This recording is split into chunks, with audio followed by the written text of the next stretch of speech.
Hey everyone, Ronan here, and welcome back to the channel. We got a lot to cover today in this full story, but before we get into that, we got to shout out the patron as always. So, Erie Hoovian, thank you very much for the continued support. And also everyone, April and March have been the best months that I've had as far as on YouTube ever, and I just want to say thank you for the continued support. So please take a look at these analytics and the subscribe versus unsubscribe. Don't forget to drop a like and a comment to help fuel the algorithm for this video. And also, if this is your first time here, please don't forget to subscribe and turn on notifications so that way you'll never miss another upload from the channel. And if you want to continue to support us further, please consider becoming a YouTube channel member or a patron. You get exclusive access to content depending on the tier that you choose. So please consider that because it does get a little bit expensive paying for video editing and art for upcoming videos. But with all that being said, let's get into What If Ash Started With Mew, the complete short story. I hope you enjoy.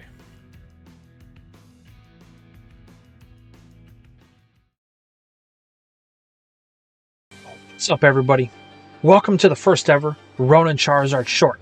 So, we're going to tackle a very interesting topic today. What if Ash started with Mew? So, how could this story unfold? Well, after giving this much thought, there's a certain way I want to approach this. See, instead of actually starting with Ash, we're going to start with this guy, Professor Oak. Actually, that's the wrong one. There we go, that one. The more crazy-looking, insane one. You see, in this universe, this professor carries a very big secret. So much so that has caused him to become a recluse. And as a recluse, he's kind of shirked off his responsibilities of giving trainers their Pokemon on their first day, which unfortunately has a negative side effect because the person that's been forced to really adopt this whole responsibility has been Gary.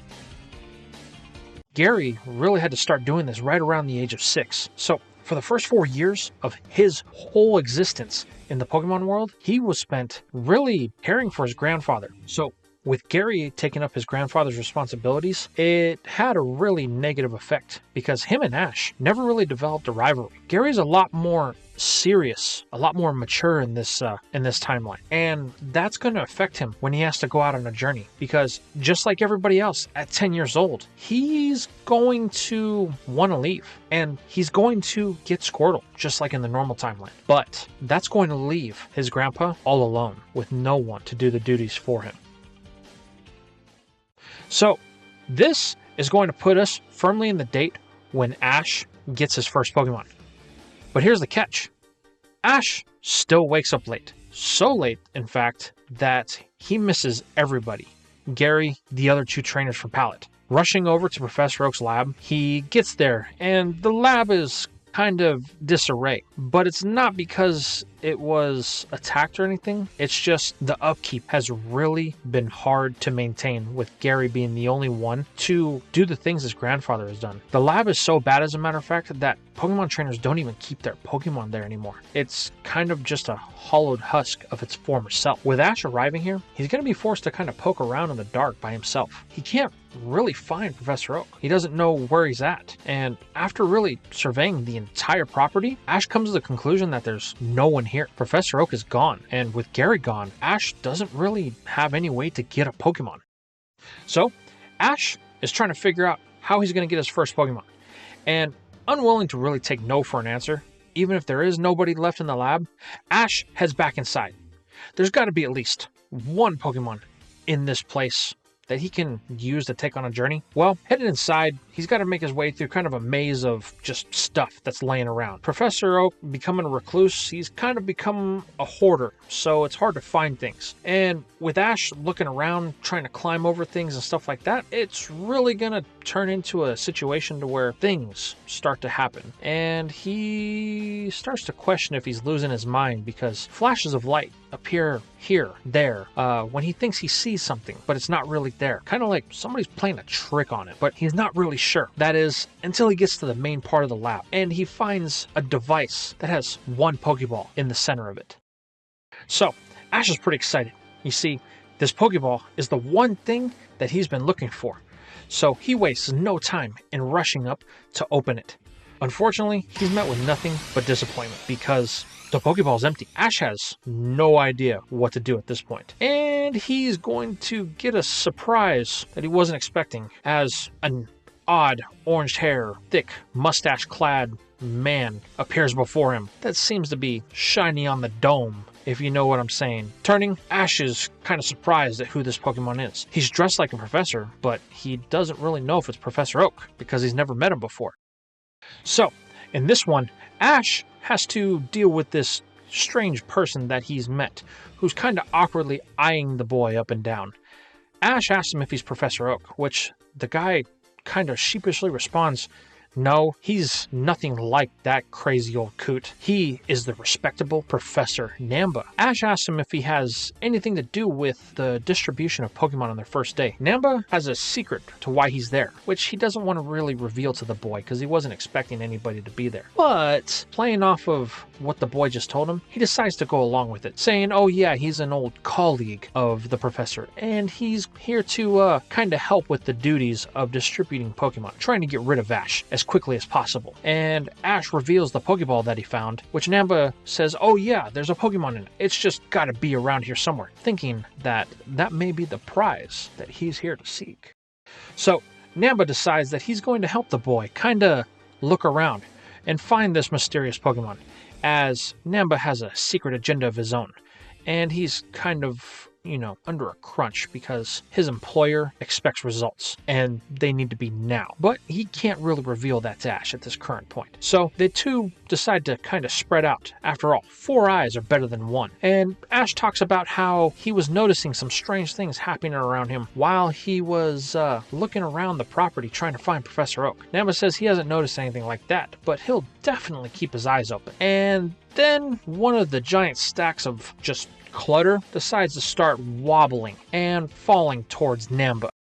So we're picking up with Ash saving Namba from those falling stack of clutter, and he manages to push the professor out of the way just in time. And brief flash happens just out of their line of sight, but catching both of their attention. Ash thinks that this is the Pokemon that he's been looking for, while Namba knows that this is the prize that he seeks. Ash has a whole bunch of thoughts running through his mind right now, hoping that it's either a Bulbasaur or a Charmander or a Squirtle, while Namba really only has one prize on his mind. Unfortunately for the two, a extended yawn is going to put a damper on those hopes as the Pokemon is revealed. We're picking up with the disappointment of our hero and the new would-be professor.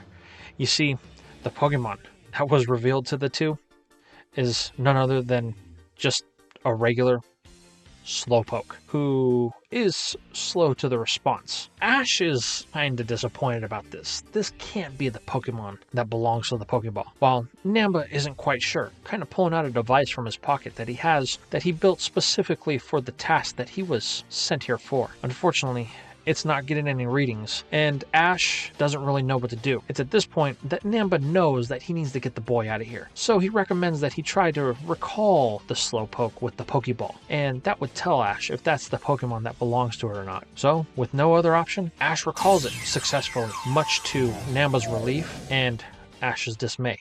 Now, we're in the midst of Ash, kinda heartbroken with the Pokemon that he just recalled, and he pleads with Professor Namba, the representation of the Pokemon League, if there are any other options in this house. He just can't deal with the Slowpoke. But Namba, knowing that he has a full other mission, kind of just tells the boy he's out of luck. He's got to take what he has and just go, pushing Ash out the front door as he's got a lot of cleaning up to do because he needs to get ready for the next set of trainers that are going to be coming in a couple of days. So with the new confidence of this new regional professor, Mr. Namba, Ash is shoved off to experience his journey, much to his dissatisfaction.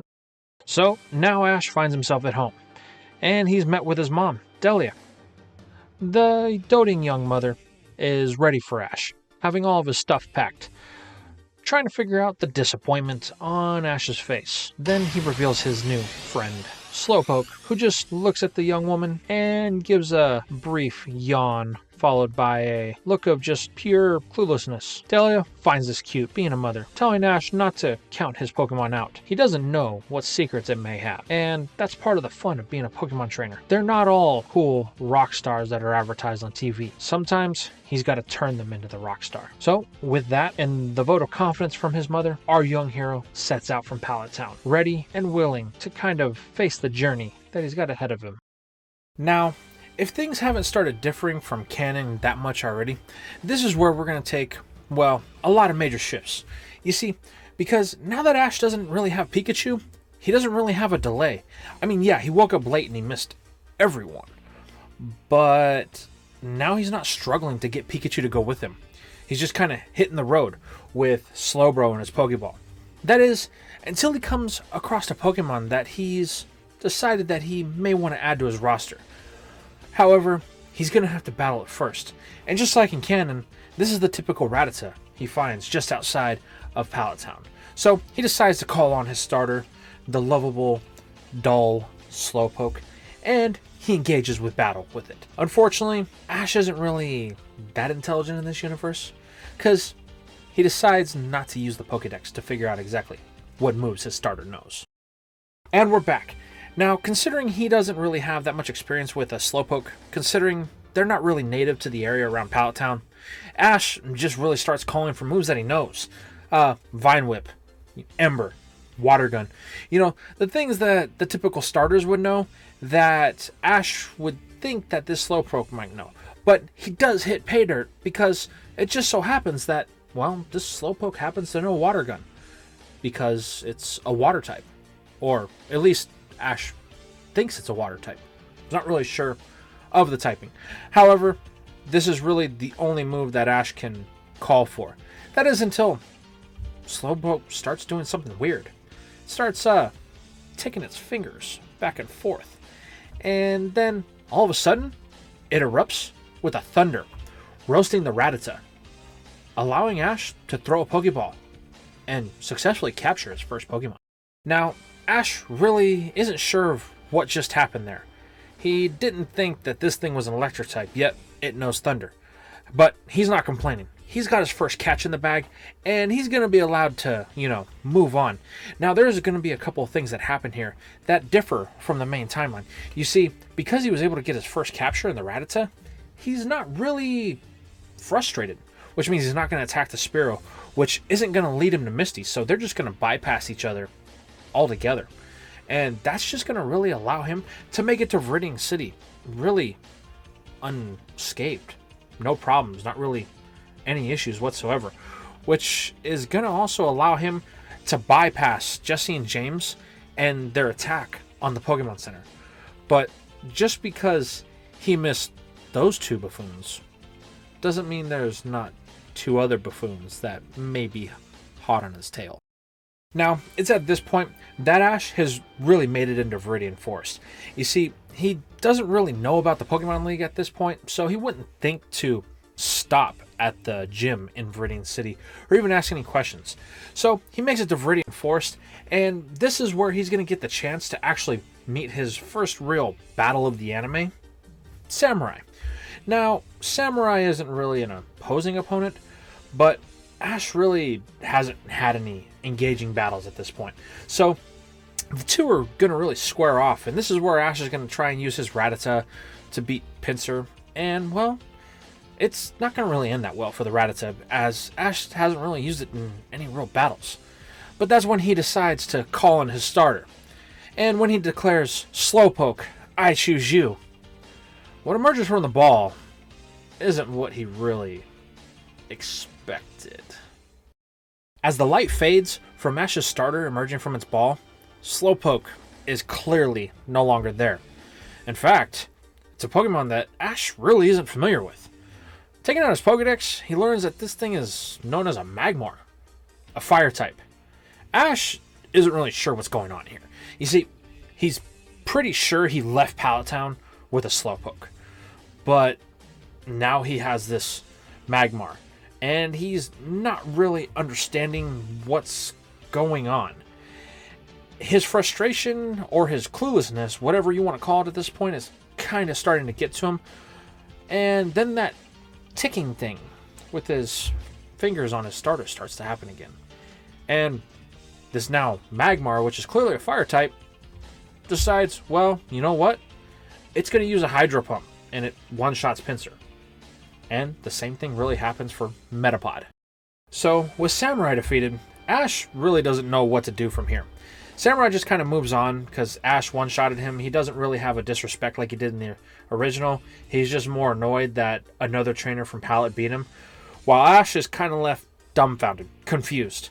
And, well, this is where he stumbles into a regular canon mistake that he happens. So he doesn't have Metapod in this timeline. So he doesn't really have a reason to be in the Kakuna Den, except for the fact that, well, he kind of stumbled into it just from his pure confusion with what happened. And unfortunately, the same thing's going to happen where all the Kakuna end up evolving, and he gets really chased out of Viridian City by a bunch of Beedrill. Although, he is going to happen to catch one of them when his Magmar uses an actual Fire-type move and Fire Punch, roasting the bug, allowing Ash to capture it, adding it to its roster.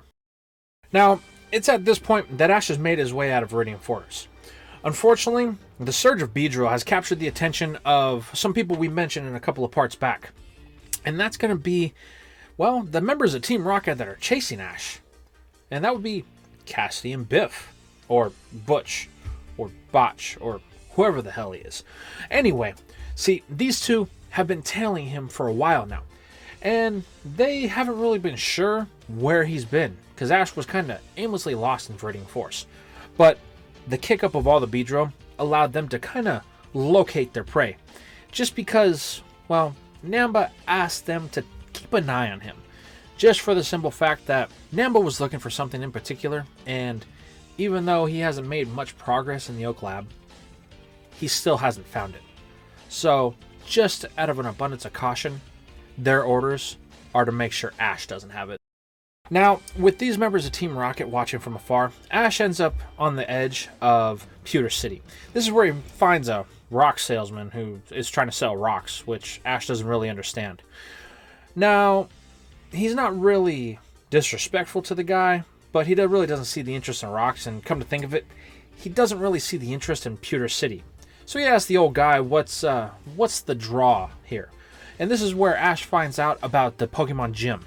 And this guy happens to tell him that there's a gym in this city, and it's part of the League Challenge. If Ash goes there, he can meet the gym leader, Brock, who happens to be a very exceptional trainer, and isn't one that's to fold so quickly. So, after getting some directions from this guy, Ash finds himself at the front of the gym. And he's not really sure what to expect as he pushes on the gym doors. Now, as the doors open, Ash sees a rather young individual, maybe just a few years older than himself, sitting across from him on a pedestal, kinda, seemingly awaiting his next challenger. Ash inquires who this guy is, to where Brock introduces himself, telling Ash that he's the leader of the gym, and if Ash would like to challenge, Brock can accept. Brock really only has one question though. How many Pokemon does Ash have? Ash replies, well, I have 3. And it's at this point that Brock says, okay, well then we can make this a 2-on-2. To where Ash, not really having too many battles under his belt, he's not intimidated. He's just unsure of how to go about these rules. So he begins to poke and prod Brock for more information. To which Brock, being the knowledge of the Pokemon League that he has no problem doing. After a while, Ash has gotten a good grasp on the rules and what they need to do, and it's at this point a small crowd has started to form in the rafters above the gym, which just so happens to be all of Brock's brothers and sisters. Not only that, the 2 Team Rocket members, Catchy and Botch, that have been watching him, are keeping a close eye on our young trainer, as this is really their first engagement with him. But with the rules set, Ash and Brock take their positions. Well, Ash finds out that typing really does matter real quick because, well, I'm just going to say it, Rattata and Beedrill get one-shot by Geodude. It's not even a contest. Geodude just rolls through them, kind of just doing its thing. And Ash doesn't really understand why they lost. It's at this point that Brock gives Ash some tips and tells him to go to the Pokemon Center, get his Pokemon healed, and he can try again tomorrow or later on in the week. So Ash finds himself at the Pokemon Center, and this is where he meets up with that old man who was trying to sell him rocks from earlier on in the day, inquiring about how Ash's match went, to where he explains what happened, and that's where this guy introduces himself as Flint, and he explains about type matchups, and he asks Ash what Pokemon he has. Well, he explains the Pokemon they use, Rattata and Beedrill, and Flint explains that's exactly why Ash lost. And then he inquires about Ash's final Pokemon, and Ash says, well, my starter, I thought it was a Slowbro, but then it turned out to be a Magmar. So, Flint asks to see this Slowpoke Magmar-esque thing, to which Ash calls on Magmar. But what emerges from the ball? Well, it wasn't either of those.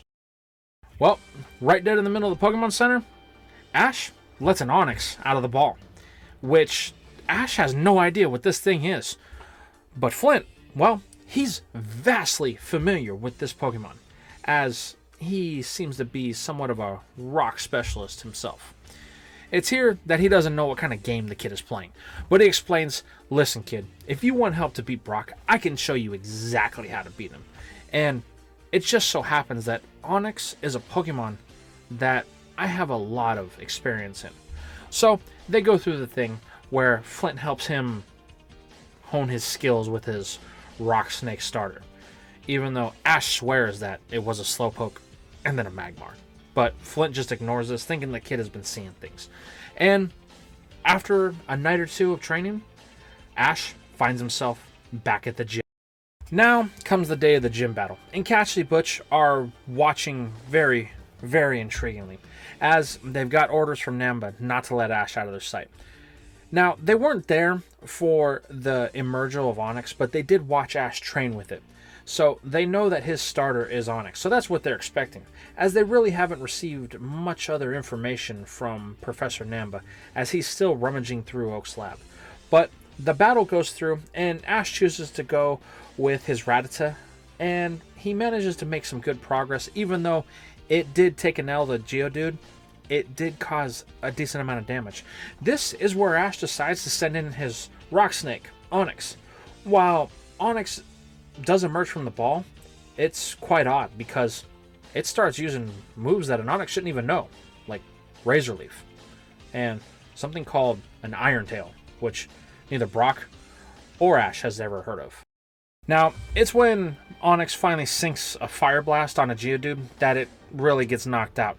This leaves Brock with just one Pokemon, so he decides to send in his own Rock Snake, and a clash of the two Rocky Behemoths really begins. Now, Brock is very well versed in his Rock Snake matchups, and it's not surprising that he happens to have the advantage in this battle. Unfortunately for him, though, his opponent seems to have a level of unpredictability that he really doesn't understand, because it's Razor Leaf again, followed by a Mega Drain, and then a Hydro Pump. Just moves that an Onix really should not know. Unfortunately, Ash's does, which even the boy doesn't understand. The match ends with, well, Ash earning his first badge, and Brock utterly confused. So, Ash has decided to depart the gym, and Brock has some words of wisdom that he tries to depart on the young trainer before he heads off. He tells Ash that he doesn't really know why Onix knew those moves, but he can tell him that it probably wasn't the actual moves that it knew. From his experience, it might be something called metronome, so he might want to look into that, because metronome could trigger random moves to happen at certain points. That's why Ash may be experiencing all of these different typings, and he may be unsure of what his Pokemon's actual moveset is. It's here that Ash goes into his ramblings about, well, this is the third time he's released his starter, and it's something different every time, to where Brock doesn't really understand. He just wants to get this crazy kid out of his gym, because unlike in canon, he doesn't really want to have anything to do with this crazy. It's here where Butch and Cassidy really start making their reports back to Namba, explaining that there's nothing really out of the ordinary with this starter, aside from it knowing some weird moves. I mean, for an Onix, it really shouldn't know many grass or water type moves. To which this triggers something in Nama, because he knows full well that, well, Ash didn't leave Pallet Town with an Onix. He left with a Slowbro. And unfortunately for the duo, Ash uses this time, unknowing to himself, to really create some distance between him and those two as they're getting chewed out on Namba over the phone. Their orders are simple. They need to capture the boy and his Onix and bring them to Team Rocket headquarters. Unfortunately, the trail's gone cold, and they're left in Pewter City with nothing to go on. So, with his first bash firmly in hand, Ash has no real reason to stick around in Pewter City. So, he decides that he's going to head east. He hits Mount Moon. Nothing really extravagant happens here. You know, Team Rocket's not there. Jesse and James isn't there trying to set up their dumb traps or anything. So, he just is kind of free to go about and do his own thing. Now, Ash hasn't really caught any new Pokemon in a while, because he's still trying to figure out his starter. But while in Mount Moon, he's going to get the opportunity when he falls below and ends up running into a random Pokemon that's so small, so cute. And it goes by the name of Clefairy. Now, Ash really doesn't have any intention of catching this thing because he's just trying to get out of the mountain. So he tells it goodbye and, he leaves. But his new friend decides to follow him. Now that Ash is firmly outside of Mount Moon, he finds out that Clefairy's been following him, so he decides to add it to his team and bring his roster to really 4. And this is where he has an interaction with somebody interesting, Gary. And the two, while they're acquainted, they're not really friends or rivals in this timeline. They're just really there. And Ash inquires what's going on with Gary. Gary tells Ash that he's just been kind of hanging out. He's not really doing anything. He's just glad to be away from Pallet Town. So he's just been going off and catching Pokemon and having just regular Pokemon battles. It's to the point to where Gary doesn't really even have a badge. To where Ash asked him if he was able to battle the Pewter Gym, and Gary responds, "I simply just skipped it. I didn't even try for it. I'm really just happy to be out of the lab and away from my grandpa." Now, something I forgot to distinguish in the last video, we're going to go with the headcanon that Clefairy is actually a fairy type in this one. So, Ash's team members are currently the unknown, whatever it decides to be at the current time. Then he's got a normal Rattata, a poison bug Beedrill. Yeah, that's right. But anyway, this is where Ash finds himself in Cerulean City. And you see, because he doesn't have Misty, there's not really any hesitation to go into the city. So Ash really doesn't have anything holding him back. Since how he's already got one gym badge, he decides maybe it's time that he tries to get another one. And it just so happens there's a gym here in Cerulean City. Now, something's going to happen, because now that Gary hasn't moshed over the Cerulean gyms, the 3 water flowers of the gym, see, they're going to be more inclined to battle because they haven't been getting wrecked by some backwoods country kids from a no-name town. So the 3 sisters often alternate between who battles the gym challengers and gives out badges. We're going to say that Ash gets a chance to actually battle Daisy here. And I think it would be fun to go with the theme of each sister being an evolutionary specialist. So Misty, Staryu, Starmie, and Daisy, we're going to say she likes to use Shelter, Cloyster, Water, Ice, give some variety. So Ash, well, he's going to try and play his hand here. Now here, he's going to start with his brand new Clefairy, which Ash actually is kind of impressed with, because that little tick-tock motion that his starter's been using, well, Clefairy actually knows it, and it is a metronome. Clefairy is able to wrap up things rather quick with Shelter when, well, it kind of just lands a Thunder, because for some reason that seems to be the most common move that Ash can get out of this. And that just draws the two, well, to their final match, to where Ash ends up having to use his starter. But unfortunately, when he calls on it, it's not an Onix. Well, what emerges from the ball is something that, well, Ash or any of the sisters were expecting, really. You see, there's very few legendaries in Kanto, but when you use a Zapdos against a water-type gym leader, words are going to get around. That's exactly what happens here, because a Zapdos pops out of the ball, and Ash has no idea what's going on. He has never seen this thing before.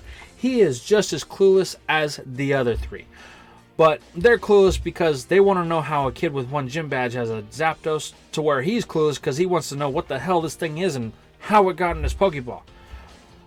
But it's a gym battle, and they do try to engage. Daisy doesn't really do much. She can't really do much here. Yeah, she does have, ice type coverage. Unfortunately, well, the little ticking thing starts happening again, and, well, a Thunderbolt just kind of one-shots Cloyster, giving Ash the Cascade badge. You see, now that Ash has won with a Zapdos, he's attracted a lot of attention to himself, and this has kind of stirred up the gossip circle going around Kanto. This hits wind with Butch and Cassidy, allowing them to kind of close the gap between him and them, once they find out that he had actually ended up in Cerulean City.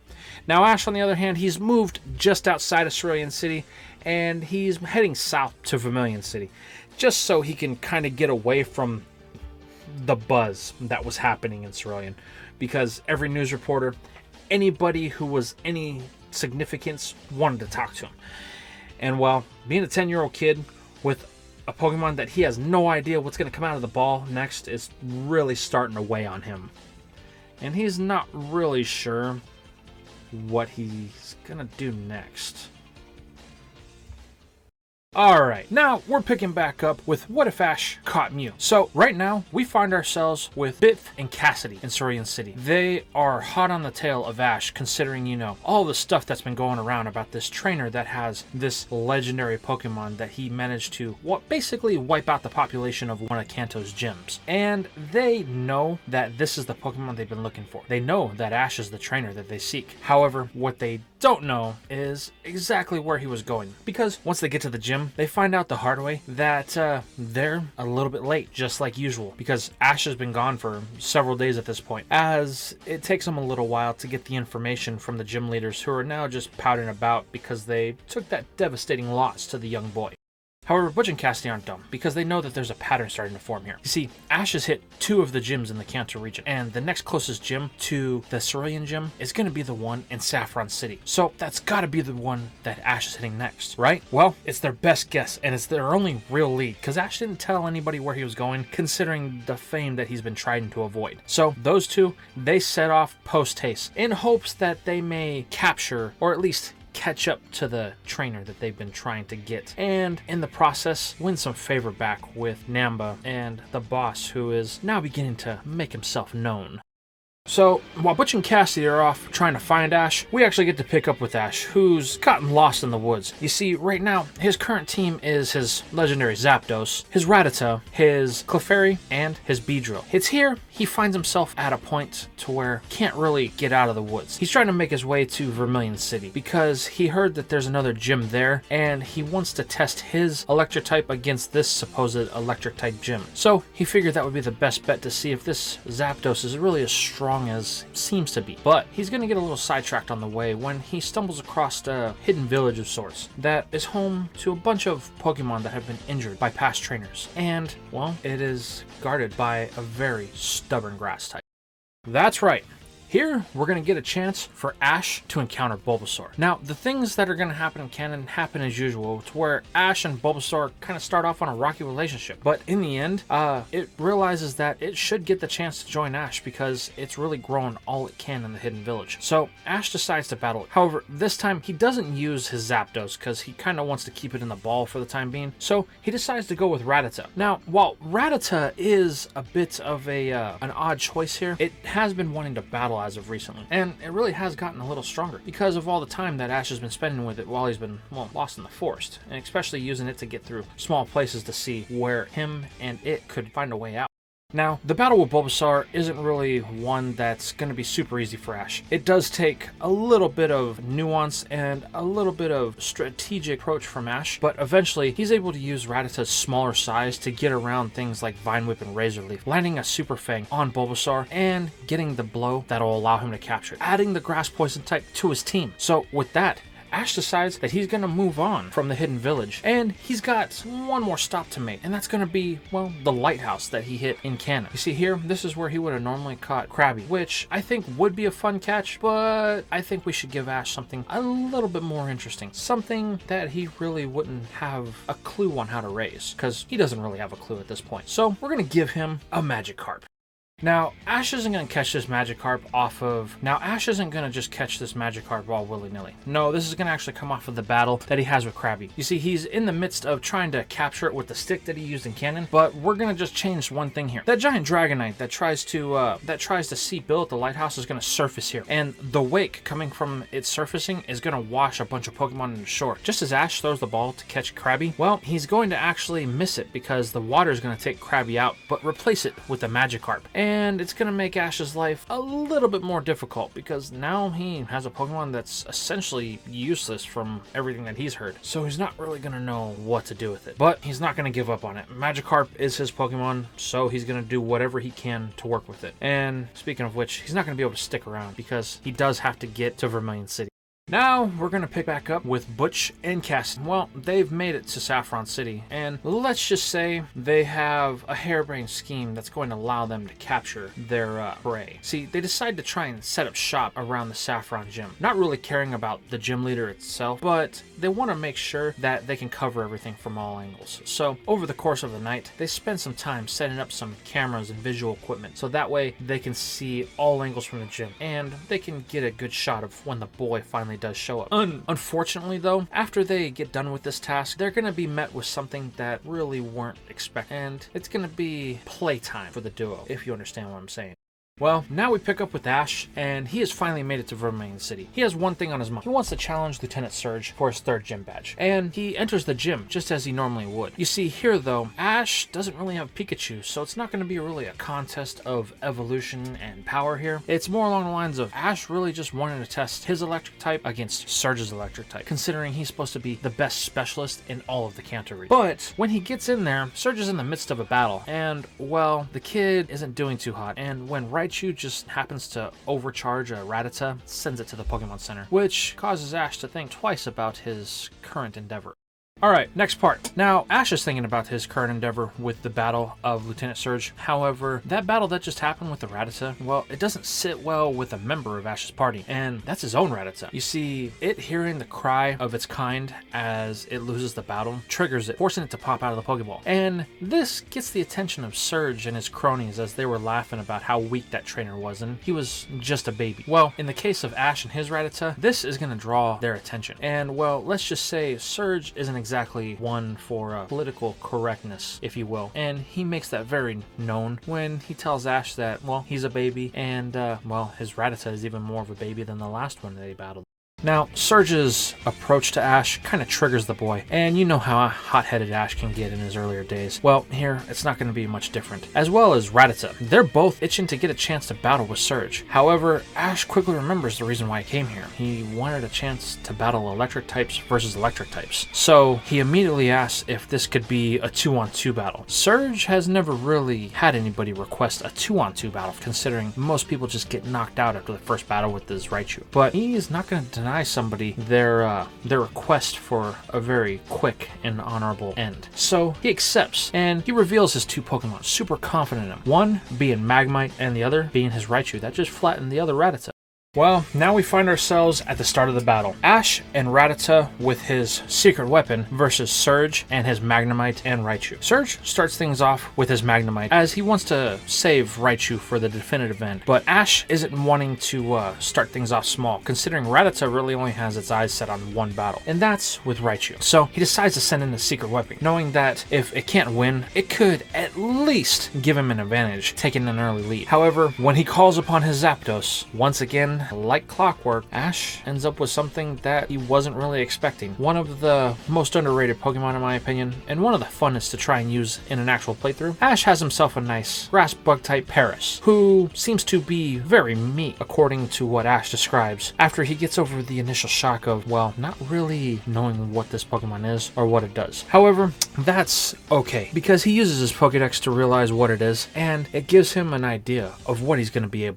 Well, with his information from his Pokédex, Ash decides that it's time to get this battle started. So he calls for Paris' first move, which happens to be a Leech Life. Unfortunately for Ash, we're going to change something here that is canon to the original series. Steel types, just like the fairy types, are actually going to exist, and well, this bug type move isn't going to really do much. Although his new Paris is a little bit valued. And unfortunately, it gets met with a Sonic Boom right out the gate. And in the first time in Ash's short Pokemon career, his starter actually takes damage and doesn't one-shots. Now he has a couple of choices to make, and he thinks back to what Brock said about that Moon Metronome. Does Paris actually know it? Well, he decides to give it a try, calling for it, and well, yeah, Paris is able to execute it flawlessly.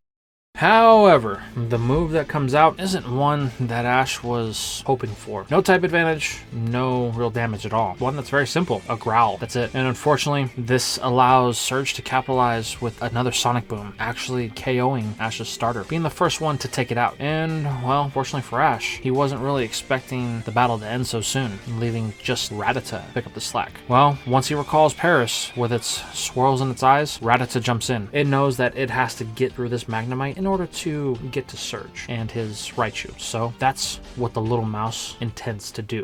Now, this battle is a lot more eventful than the one that Magnemite just had with Paris. You see, because Rattata has developed a sense of determination, hasn't really had, something that Ash hasn't really seen. You see, Magnemite keeps firing Sonic Booms and Thunder Shocks at the orders of Surge. However, Rattata, in the midst of the battle, after taking its first Thunder Shock, manages to develop a new move in response to all these electric attacks when it tunnels below the battlefield and manages to avoid securing its protection from any damage that Magnemite could possibly throw it. Ash uses his Pokédex to figure out that Rattata actually managed to learn Dig, much to the boy's shock. The determination he's seen from his first capture is one that he's never really been familiar with, but it's a welcome change.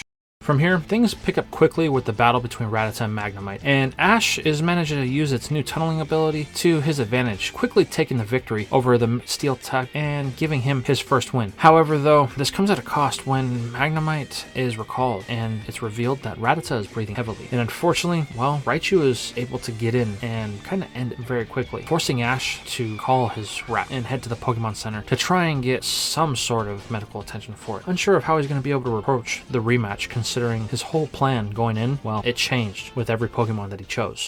So, Ash finds himself at the Pokemon Center, and, well, both Paris and Rattata have their own rooms with their own beds. Now, they're both sharing the same room, but they do end up adjacent to the room with the Rattata that ended up battling Surge. Now, the trainer that ended up battling Surge before, he's really meek, and he's not sure if he can really go through with it. However, his Rattata seems to think different. It really wants a second chance to battle Lieutenant Surge. This is where Ash's Rattata overhears it arguing with its trainer. Fortunately, the two don't really understand each other. And, well, Ash's Rattata wants another crack at Raichu. So, after a couple of days of healing up, Ash and, well, Rattata only find themselves back at the gym. You see, the little rat is very determined to get its revenge on its electric counterpart, and it's not going to let the concept of an evolution or more power or typing get in the way of its victory. Ash can see the determination of the little normal type, and, well, he's on board with it. He's not going to let anything hold his Pokemon back, especially if they want something. So, they enter the gym, and while Ash was a little brash last time, this time he is a little bit more conservative, requesting only a one-on, to which Surge happily agrees to. I mean, he's not really one to want to totally embarrass a child after all. He does have some moral standards, but this one ends up being Raichu versus Rattata.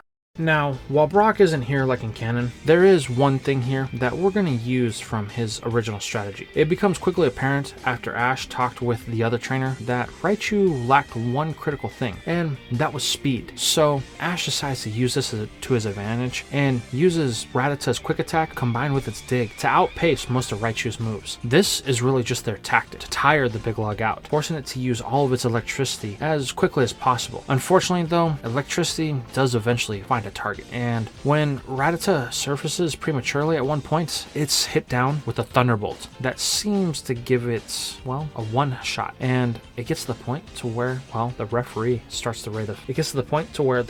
raises the flag in an attempt to call for the victory for Surge.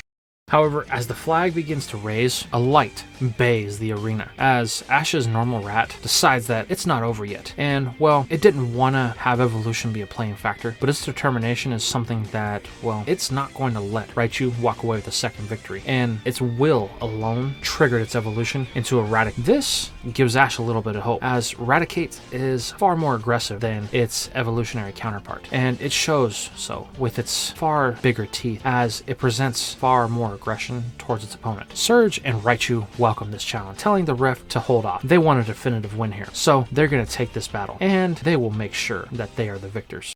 Things take off quickly. Unfortunately for Raichu, due to all of the pre-prep that Ash and Eradicate had done before the evolution, things start to move fast for his opponents, as Raichu is tiring and it's unable to keep up with the new speed of the normal type. And with a combination of the quick attacks and digs, followed by a Hyper Fang to really close out the deal, Raichu finds itself on the losing end of a battle for the first time in a long time. And, well, this gets Ash his third badge of his gym challenge, allowing the team to, well, move on, and kind of proudly as well, because this is the first battle that he feels like he actually earned, considering, well, his other Pokemon battles for gym badges were kind of hollow because they were so definitive. Now, well, this is where we find ourselves with Ash boarding the SSN. After his victory against Surge, he feels like he needs a little bit of a relaxation cruise. And this is exactly what it's going to give him, because the SSN is one of the world's most luxury cruise liner. Now, it's here that they have the SSN tournament, and while things don't really go too bad, unfortunately, there is a lot of things at play here that could really be bad. Because even though Butch and Cassidy are currently, engaged with playtime at the Saffron Gym, that doesn't mean that the evil organization they work for, Team Rocket, is not really doing anything. And it's shown here when the boat is overran by, well, a lot of the grunts of the organization, as they have the intention of, well, stealing all the Pokemon on board. Now, while this would be a bad thing, the truth of the matter is things really do take a turn for the good here. And the reason for it is because, well, Ash, you see, he tries to use all of his Pokemon here. And while all of them prove to have some sort of value, except for Magikarp, the real MVP turns out to be a starter, because, it does that little changing thing. It's not a parasite. It's decided to take on a form of something a lot more, should we say, menacing. And, well, that's the fully evolved ghost type Gengar. And considering, of its prankful personality, Gengar uses its abilities to do so, sneaking through the shadows, taking care of grunts, and really messing with their equipment, not allowing them to really get anything done. And things are kind of wrapped up quickly, and it even results in the boat not sinking. So, with the boat not sinking, that means the SSN is really able to get to its destination, which was Fuchsia City. It was just a short cruise, meant to be no more than a couple of hours. And, well, with Ash arriving in Fuchsia City, well, he's able to hit the gym rather quickly. Unfortunately, though, the whole trick walls and dojo and trap floors and traps is something that does catch the boy off guard. And when he ends up battling a girl who challenges him to a battle with her Venonat, well, it does take a little bit, but Ash's Beedrill is able to get the better of it, even after it, it does prove to show some ninja tricks. But either way, this forces out the gym leader, and that just happens to be her mentor, Koga.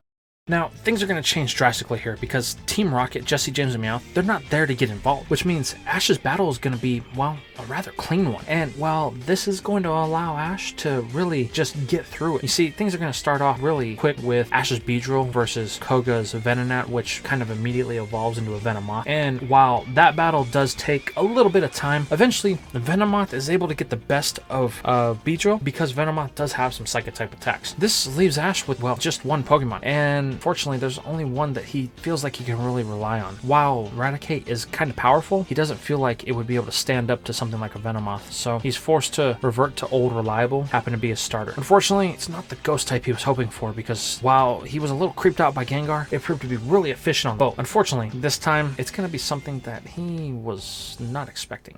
Once the ball cracks and the Pokemon is revealed, it's a Pokemon that, well, either Ash or Koga's not really familiar with. It's a big metal monstrosity that walks on 4 legs. This is what Ash comes to know as a Metagross, a Pokemon indigenous to a region called Hoenn. He's never even heard of this region or this Pokemon. He has no idea what it can do. Luckily, Dexter is able to give him some 411. And, well, it just so happens that it's exactly what he needs here. A Psychic type. And, well, the Steel typing provides the much needed defense that he would use to take out a Bug Poison type. And then, well, Koga's Golbat kind of falls quickly after that. And, well, Ash ends up with his 4th badge, and he's able to quickly move on Fuchsia City. However, things for our hero aren't going to go so swimmingly going forward.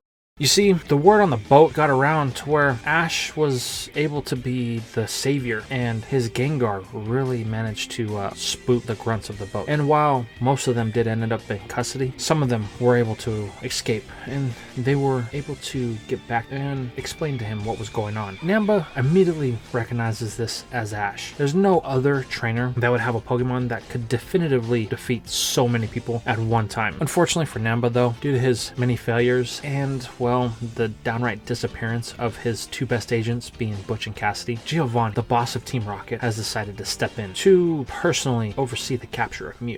However, our young hero is oblivious to all this stuff moving in the back, which allows him to move on to his next badge, which just so happens to be Celadon City, the Grass-type gym, Erica. While nothing really eventful happens here, Ash does get the chance to work with some of his Pokemon, particularly Clefairy and, well, the one known as Bulbasaur. You see, those two, they've kind of developed a friendship because Clefairy, while it does have brave tendencies, it's kind of the meek one of the group. And, well, Bulbasaur, well, it's got that protective nature. It doesn't want anything to really happen. So the Grass type decides that it's going to be Clefairy's protector. And Ash is really enjoying this duality between the two.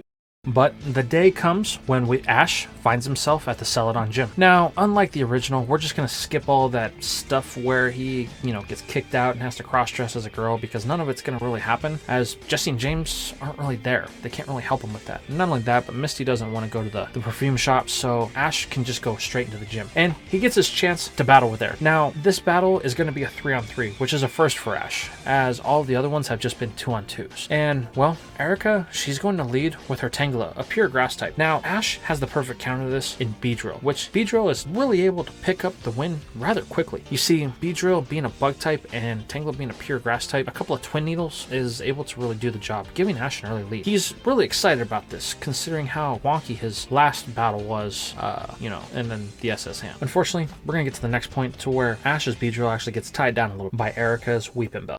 However, Ash isn't really deterred by this, as he wants to try in his new Pokemon. He wants to try a Pokemon that he really hasn't used in the gym battle before. So he decides to go with Clefairy. Now, Clefairy, while being a little bit meek, now it does show a little bit of battling spirit when it unlocks a move that his starter has displayed so masterfully so many times, Metronome. And luckily for Fairy type, it's able to quickly counter a Sledge attack from Weeping Bell when it erupts Fire Blast, one-shotting the Flytrap and bringing Ash to a 2 lead over Erica. However, unfortunately, her next Pokemon is her strongest Pokemon, and, well, it's gonna stink for Ash. Sending in her strongest and final Pokemon, Erica reveals that Gloom is her choice. Now, while Gloom isn't that intimidating on the surface, it quickly becomes apparent that this Pokemon is going to be a problem when Clefairy can't really stand the smell of it, and it can't use its hands to trigger the Metronome, or really any attack, because it's forced to cover its nose. So Ash is declared a loser here, and he's forced to recall it. This leaves Ash with just one choice, and while he would like to try his starter, he doesn't have the best confidence that it would be something that could really use right now. So he decides to go with his own grass poison type, Bulbasaur. While Bulbasaur is a bit offended by the stench, it's not so overpowering to where the grass type can't handle it. And, well, an all-out battle ensues, and, well, Bulbasaur is going to surprise Ash in ways that he didn't know it could. You see, while both Pokemon share the poison grass typing, there is a clear difference between Gloom and Bulbasaur. Gloom specializes more in the poison type attacks, which Bulbasaur resists, while Bulbasaur specializes more in the grass type attacks, which Gloom also does resist. But the advantage that Bulbasaur has is its grass type attacks are able to hold Gloom in place, allowing Bulbasaur to cause more damage. And Ash can see this when Vine Whip is able to detour some of the Sludge attacks, and Razor Leaf is really able to strike from all positions. But it's the final move that Ash calls, which is Leech Seed, that allows Bulbasaur to secure the victory, as over the course of the battle, it slowly drains Gloom's HP until there's nothing left, giving Ash his 5th badge, and really defining Bulbasaur as a possible ace for his team. Now that Ash has achieved his 5th badge of the Kanto region, he decides that it's time that he needs to leave Celadon City. And, well, the closest gym to him happens to be the one in Saffron City. And he intends to make that his next stop. That is, until he hears about some local, new hotspot that has opened up in Celadon. And it's something that all of the locals have been talking about since he arrived. Something that he may want to check out. Unfortunately, it's not something that a kid of his age should really be at. Because, you know, the primary function of this establishment, well, it's gambling, or gaming if you want to call that. But either way, all the noises and bright and shiny lights, well, they have Ash's attention. So Ash finds himself at the Celadon Game Corner, and well, he is really excited at his chances to see what kind of games they have inside. One of the things that he managed to find out was if he manages to do well inside of this establishment, he could have the opportunity to win big bucks or an ultra rare exclusive Pokemon, and that's not something that he could really turn away. So our young hero decides to head inside, and well, he decides to bet everything he has on these games. Luckily for him, he's actually winning, cashing out even. He's managed to hit the big mega bucks. Unfortunately though, this is drawing a lot of attention on his hat because, you know, when you start to win, people take notice. Now, normally, this wouldn't be a big deal. However, Ash, being Ash, well, he's developed quite the reputation in the Kanto region. You see, with all of his wins and his control of the legendary Pokemon Zapdos, as well as just kind of speedrunning most gyms, he's a very familiar face. Kind of famous, you would say. Unfortunately, with this winning streak that he seems to be on in the casino, it's attracted the wrong kind of attention. That in the form of the main character who's decided to step in the pursuit of this young individual. That of the boss of Team Rocket, Giovanni.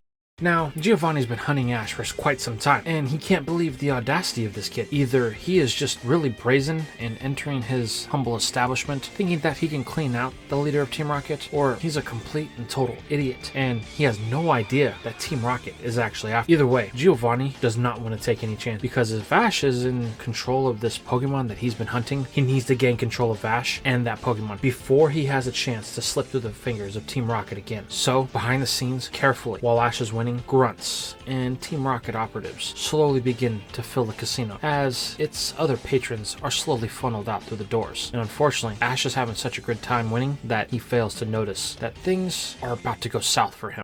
Before Ash knows it, he's pretty much won as much as he can, as the dealer of his machine cuts him off, telling the boy that he's no longer allowed to serve him. And before Ash can question these actions, the man just vanishes, and he's replaced by an individual that seems to be of high importance, smoking a cigarette, introducing himself as Giovanni, the owner of the establishment. And he's been looking for Ash for quite some time. He would like Ash to accompany him and talk with, as he thinks that he may be in possession of a Pokemon that actually belongs to Giovanni. However, Ash isn't really a fool. He can kind of see that this guy has a dark aura about him, and he doesn't think that whatever Pokemon he's after is something that he has, or it's going to be something that wants to go with this Giovanni.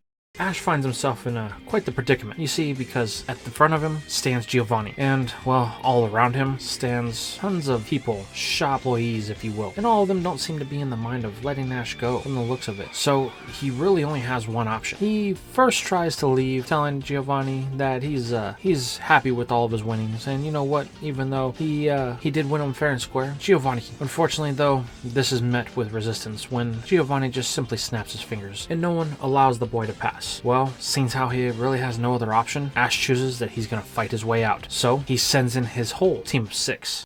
All-out pandemonium breaks out throughout the Celadon Game Corner as Ash orders his Pokemon to fight back against Rocket Grunts and all of their Pokemon, while Giovanni looks on amused, trying to decipher which of the Pokemon that Ash has with him that could actually be Mew. Could it be Beedrill? Could it be the Clefairy? Maybe the Raticate? Or possibly the Bulbasaur? It seems pretty strong. Or maybe the weakling Magikarp. After all, it's just kind of flailing around on the ground. Well, unfortunately, Giovanni can't quite put his finger on it. There's so many options. And Mew is quite the clever creature, and it would disguise itself as something that wouldn't be so obvious. Heck, even the Pokemon that Ash has the least experience with on his team seems like it may not even be a good candidate as Mew, as, well, his little Munchlax just seems to be wandering off looking for food.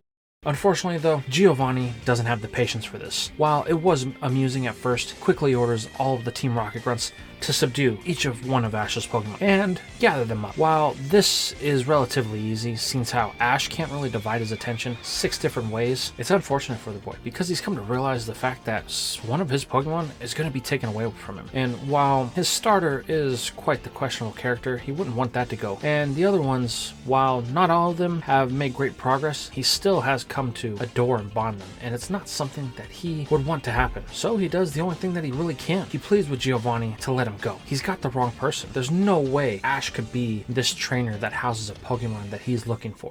Unfortunately for Ash, what he doesn't realize is Giovanni holds all the cards. See, each of his Pokemon have been subdued while all the Rocket Grunts and their Pokemon really haven't had any damage done to them. While Ash has been able to get really far in his gym challenge, it becomes clear to Giovanni that, well, he's not as skilled of a trainer as his reputation suggests. And it's evident here with the Pokemon that he has with them. They, while are kind of strong, they're not over the top powerful. And where's this rumored Zapdos that Ash was supposed to have? It's nowhere in sight, and well, it's not really that impressive. However, Giovanni takes the time to spruce through each one of Ash's Pokemon, trying to decipher which one could be this mythical creature that he seeks.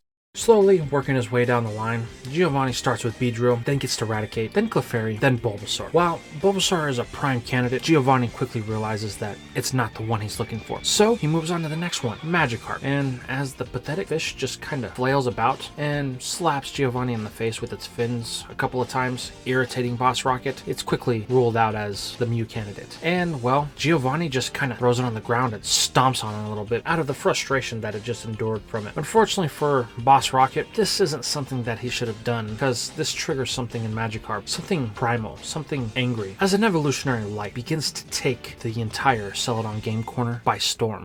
In a flash, an evolutionary light reveals a very angry Pokemon, a Gyarados. And while the Team Rocket Grunts themselves are, okay, they're not exactly equipped to handle a Pokemon like this. While it's not legendary, Gyarados' rampages are, and it begins to bathe the entire game corner in a few Dragon Rages to let off some frustration. While this is a bad thing, it does provide some cover, allowing Ash's new Munchlax to get out of the crosshairs of Giovanni, which is exactly what he needed. Unfortunately, things come to a head when Ash gets caught in one of the Dragon Rages of his rampaging Sea Serpent.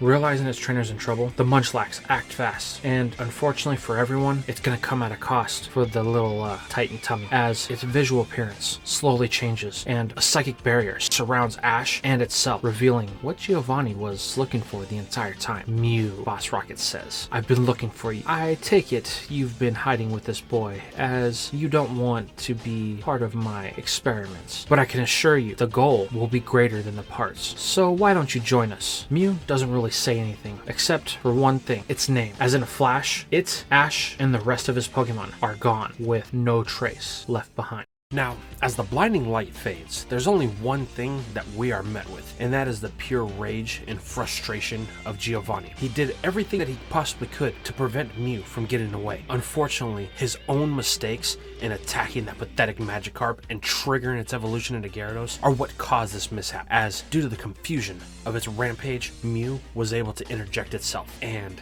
save the boy from pure destruction. Now, Giovanni isn't going to take this lying down, as he orders the grunts to fan out. They couldn't have gotten far, and he requests that Professor Namba be summoned immediately. Unfortunately for Giovanni, his best guess that Mew couldn't have taken them all far couldn't be farther from the truth.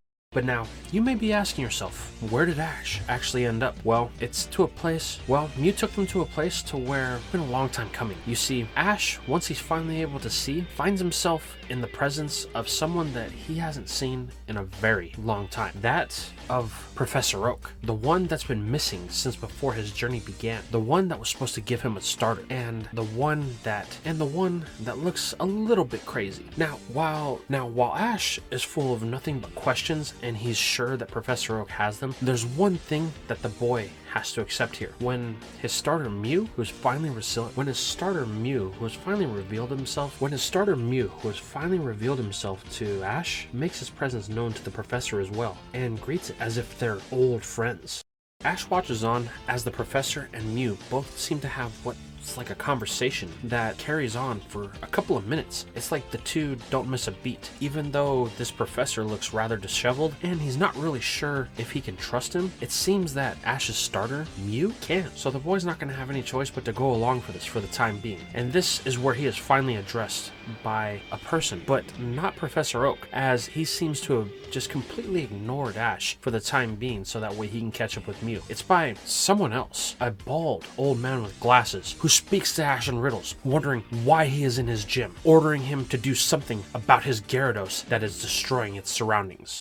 It's here that Ash finally clues into everything, and he realizes that even though Mew got them out of the Celadon Game Corner, it didn't really stop anything that was currently happening. Gyarados is still rampaging about as all of his other Pokemon scurry, running to hide, and it's also causing a bit of a problem as it seems like they're inside of a volcano of some sort, and Gyarados rampaging about is causing a little bit of instability inside of the magma chamber, which, if Ash doesn't do something about this quick, could be disastrous for everyone involved. This is where we get the summons of a Pokemon known as Magmar, as he tries to address the situation with Ash's rampaging serpent. Unfortunately for the fire type, it's not quite strong enough to handle the type difference, as even though they are in its element, Gyarados still proves formidable, and its rampage only ends when Ash does the only thing he can do, recalling it to its Pokeball.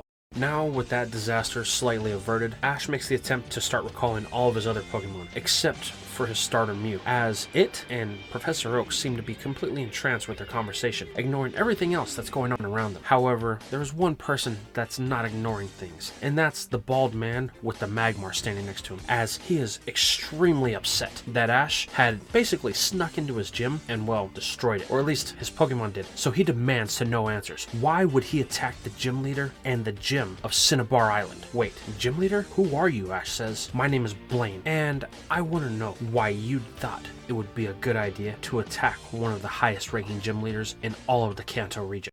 It's here that Ash begins to stumble over himself. He immediately tries to explain the situation and everything that's been happening, beginning with the words Giovanni. This is automatically a tone shift for the entire situation, as it stops Mew and Professor Oak's conversation dead in its tracks, while causing Blaine to gasp in pure horror. The only thing the bald old man can say is, why would Ash come here of all places? This is the last thing that Blaine needed. He spent years trying to get out of Team Rocket, and for what? Ash just to screw it up and all of his freedom be thrown out the window. Now Giovanni's gonna find him for sure, and when he does, Ash is gonna be the only one to blame.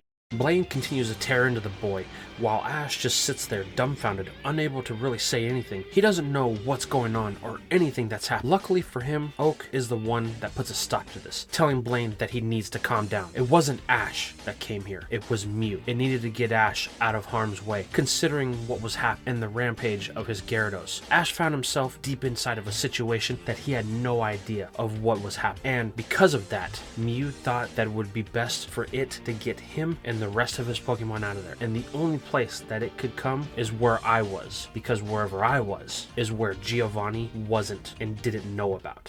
This explanation triggers a whole new set of circumstances, as now Ash goes from being completely dumbfounded and quiet to full of questions, wanting to know what exactly is going on. What is he in the middle of? What is Mew, and why has it chosen Ash to be the forebearer of all of his bad luck? And of course, what do you mean they're on Cinnabar Island? This is where Blaine and Oak tell the boy that he should follow them. It would be best if they have this conversation not in the heart of a burning volcano where the temperature is a little bit manageable. So Ash follows the two out, with Mew in tow, as Magmar looks on, sinking back into its lava home. A few minutes later, they find themselves up above, where they're in some sort of hotel called the Riddle Inn. This is Blaine's establishment, his cover if you will, and he set it up here on Cinnabar Island when he fled Team Rocket. But this whole backstory isn't what Ash wanted. He wants to know who Giovanni is and what their involvement is with him and this Team Rocket that Ash has been hearing about. Unfortunately, what Ash comes to find out isn't something that he was wanting to hear. You see, Team Rocket is an illustrious organization bent on capturing and stealing Pokemon from anybody, doesn't matter who it is, and they always seek the strongest ones. Professor Oak and Blaine used to be scientists within the Team Rocket organization, and they were charged with one very specific task alongside somebody that Ash has already met, Professor Namba, and that was to find and capture the Pokemon known as Mew. Unfortunately though, over the years that they spent trying to do this, they couldn't really find the Pokemon as it's known as the Mirage Pokemon. Whenever they would come across any type of lead, it would always lead to a dead end. That was until one day when Oak and Blaine managed to find the Mirage Pokemon, but what they came across wasn't something that they wanted to subject to experiments. The pure innocence of Mew and how it frolicked about in its home is something that they had to protect. They knew it instantly, and Oak more so than Blaine, as it seemed like Mew took a special liking to Oak, and the two bonded. From that moment on, they did whatever they could to throw Team Rocket off of the trail of this Mew, even going as far as retiring from the organization from Oak's standpoint. He decided to become the regional professor. However, it was just a cover to provide a safe spot for Mew to where it could hide in plain sight. Unfortunately, rumors started to spread really quick, forcing Professor Oak to become a shut-in so that way he could do whatever he could to protect Mew. But like all things, the past never really stays buried, and that's when Namba came knocking at the orders of Giovanni. Oak knew that he had no choice. He had to get out of there as quickly as possible, so he just dropped everything, not telling anybody where he was going to go. He even didn't inform Gary, his grandson, but unfortunately, there was one chink in his entire plan, and that was Mew itself. You see, Mew is used to being free. It's used to being able to do whatever it wants, and when Oak decided that it was time for them to disappear, Mew didn't quite agree, as when the two hit the road, Mew did its own thing, just kind of going off wherever it wanted to do, sending the professor into a mode of desperation, as he knew that if Giovanni got his hands on Mew, then the whole thing could come crashing down.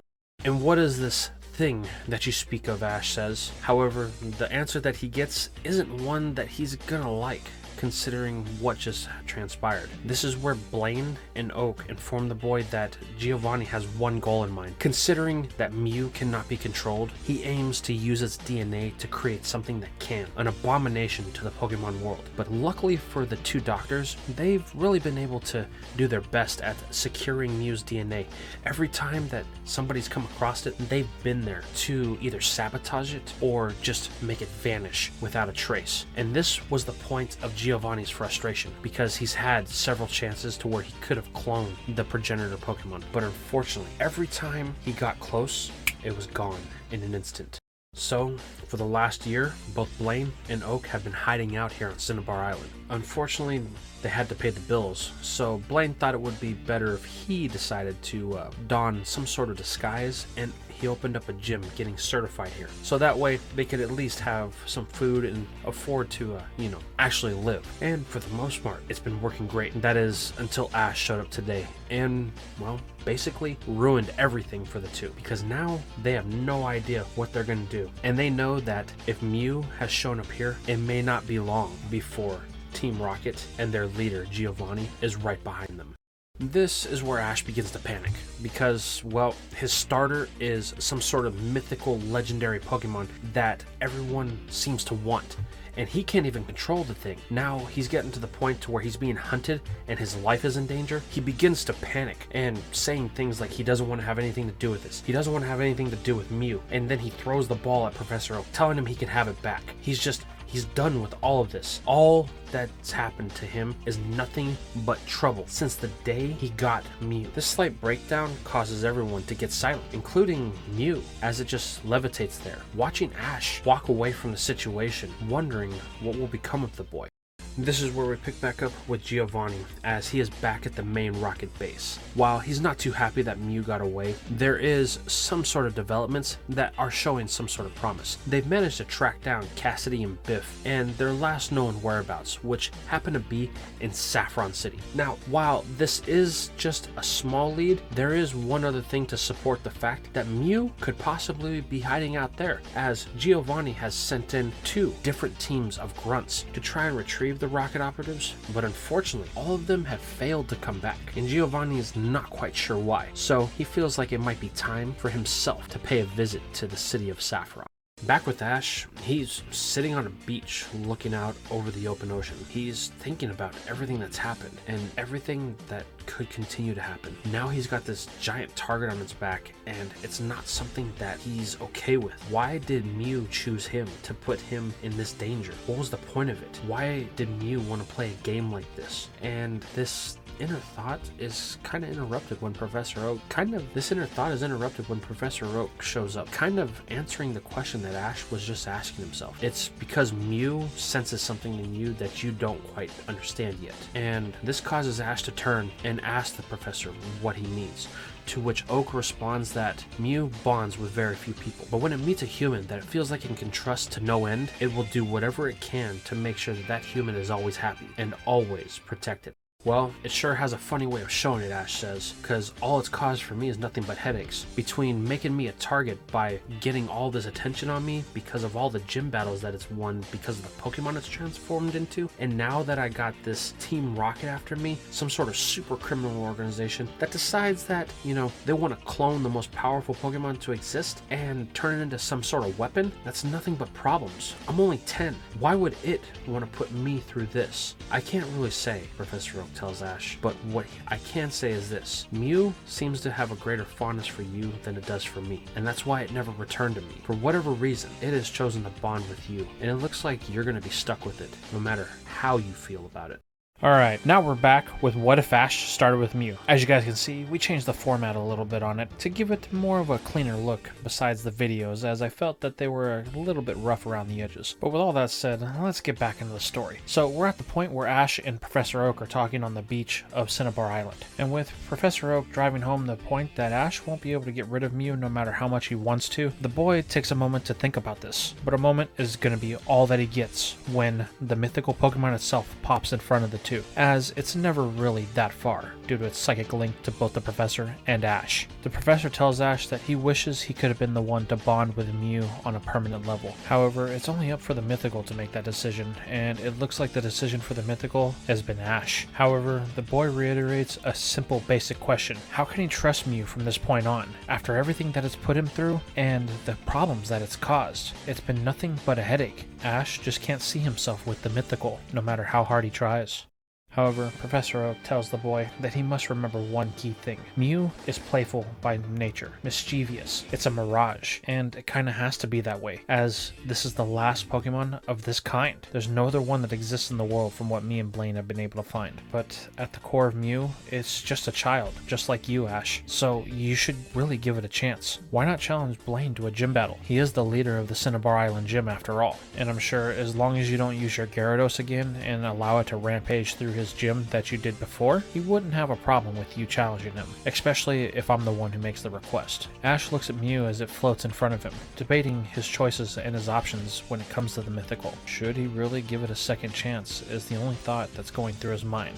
However, it's in this moment that the two seem to fade to some sort of mental scape that's shared by only them, and Ash can hear Mew's thoughts just as clear as day, and whatever Mew tells the boy is enough to sway him, evident by the look on his face. So, it looks like you and Mew actually finally had a talk, did you? Professor Oak asks Ash, as the boy fades back to reality, unsure of what just happened. Wait, a talk? Is that what it is? Ash questions, to which Oak confirms. That's Mew's way of communicating with you. Can't speak our language, but because it's a psychic type, it can enter your mind and express its thoughts and feelings to you. I do believe the correct term for it is called telepathy, according to the gym leader in Saffron City at least. So if you don't mind me asking, Ash, what did Mew talk to you about? To which the boy answers that Mew had a lot to say, and it was mostly about its experiences with you up until the point that it met me. And the reason why it chose to stick around with me is because it found it fun. It never met anybody like me before, and it would like to continue that type of journey with me as its trainer. However, it understands if I wouldn't want to continue. Considering the danger that Ash and the rest of his Pokemon are in, Mew would just continue on, alone, fighting Team Rocket and evading it at all costs. Well, what is your answer gonna be then, boy? Oak questions, to which Ash responds he won't do that to Mew. Although the mythical has been nothing but problems, it leads a pretty lonely life, and Ash kind of feels sorry for it. It doesn't really have anybody it can depend on, only itself. I can understand why you and Blaine didn't want to bring it any harm, and you wanted to protect it at all costs. Well, I'm gonna do the same. Me and Mew will continue to travel together. Ash then turns to the Mythical, asking if it would be willing to have a genuine gym battle with him. Could they actually challenge the Cinnabar Gym and obtain a badge as partners, true partners? Mew just levitates in front of Ash for a brief moment, before letting out a little chuckle, signifying that it agrees with what the trainer has requested. The two will face this gym leader Blaine, with Mew as his true self, and Ash will, for the first time since he started his journey, get a chance to experience what his starter can really do. This brings joy to Professor Oak, as even though him and Mew bonded, they never got a chance to truly experience each other's feelings. Later that night, Ash poses the request to Blaine for a gym battle, to which the gym leader first finds it crazy, as after what Ash did to his gym, he doesn't want to have anything to do with the boy or his rampaging Gyarados. However, Oak steps in here, telling Blaine that this is going to be a one-on-one. Ash wants to use Mew against Blaine's strongest Pokemon, but the gym leader is even more apprehensive about this. Him facing off against a mythical Pokemon that has the DNA of everything to have ever existed, he might as well just hand over the badge now and call it a quits. But Oak reminds Blaine that Ash and Mew haven't really had any type of experiences in battling with each other before. They've only been winging it up until this point, with Mew just kind of doing its own thing, like it always has. This is going to be the first battle that Mew actually has the chance to take orders from a human, which is something I think they both would want to see, and it'll give Blaine a chance to push his limits as an actual trainer. Blaine hates the fact that Oak knows exactly how to get to him, and he agrees to the terms of this battle, telling Ash to follow him down to his volcano gym. A few moments later, they find themselves in the volcanic pit that Ash had arrived in, with Blaine telling him that this will be a one-on-one gym battle, and he plans to use his strongest Pokemon, so he hopes that Ash and Mew are up to the challenge, as he calls upon the Magmar that lives within the depths of the lava pool. As the Spitfire Pokemon emerges from its home and lands on the battlefield, you can see steam rising up off of its magma body, to which Mew doesn't seem to be intimidated by, but Ash is, as he doesn't know exactly what the strength of this Pokemon is. However, they're going to quickly find out when Blaine tells him to take his position. As the battle commences, what Oak had said seems to be true, as there's no real bond between Ash and Mew. The two can't really seem to get on the same page, and it doesn't really look like Ash knows what any of Mew's actual moves are, except for Metronome, which he just continuously spams, and unfortunately, he seems to have hit a run of bad luck, as every time he calls for Metronome, the execution just turns out to be a dud, something that doesn't really affect Magmar in any way. This allows the gym leader and his ace to take control, as Magmar is able to hit Mew with a flamethrower that sends the mythical into the wall of the volcano. Mew is doing its best to adhere to Ash's commands, fighting the urge to take control of the battle himself. And just when it begins to give up and makes the attempt to take control itself, Professor Oak gives it a look, almost saying, "Don't. If you do this, then Ash's trust with you will be lost forever." Acknowledging the truth in this statement, the mythical decides to hang on, as Professor Oak urges Ash to use his Pokédex, find out what moves Mew has. Realizing that he actually forgot the Pokédex could do something like that, he happily whips out Dexter and scans through the move pool that Mew has, which, much to Ash's surprise, seems to be a vast one, as the potential moves that Mew can execute seem to be endless. But there's one that catches the boy's eye in this instant, as it appears to be something that could have some great effects against Magmar, as he tells Mew to use Ancient Power. Rocks begin to levitate around the Psychic type as it throws them across the gym battlefield, doing everything it can to pelt the Fire type and knock it out. However, years of experience and bonding between Magmar and Blaine are evident here. As Mew tries to execute the move and Ash gives the commands to fire, the two are able to easily dodge the attack of the mythical, putting them on the back foot once more. Not liking their odds, Ash begins to scroll the Pokédex once again, this time finding a move that's even more promising, even though there's no type advantage, as he tells Mew to use an attack called Aura Sphere. Mew begins to charge what looks like its life energy into a spherical object that it fires at Magmar, to which, unfortunately for the Fire type, it's unable to dodge, taking the attack head on. While this wasn't enough to one-shot the Spitfire Pokemon, it did cause a decent amount of damage, forcing it to stop briefly. Seen in an opening,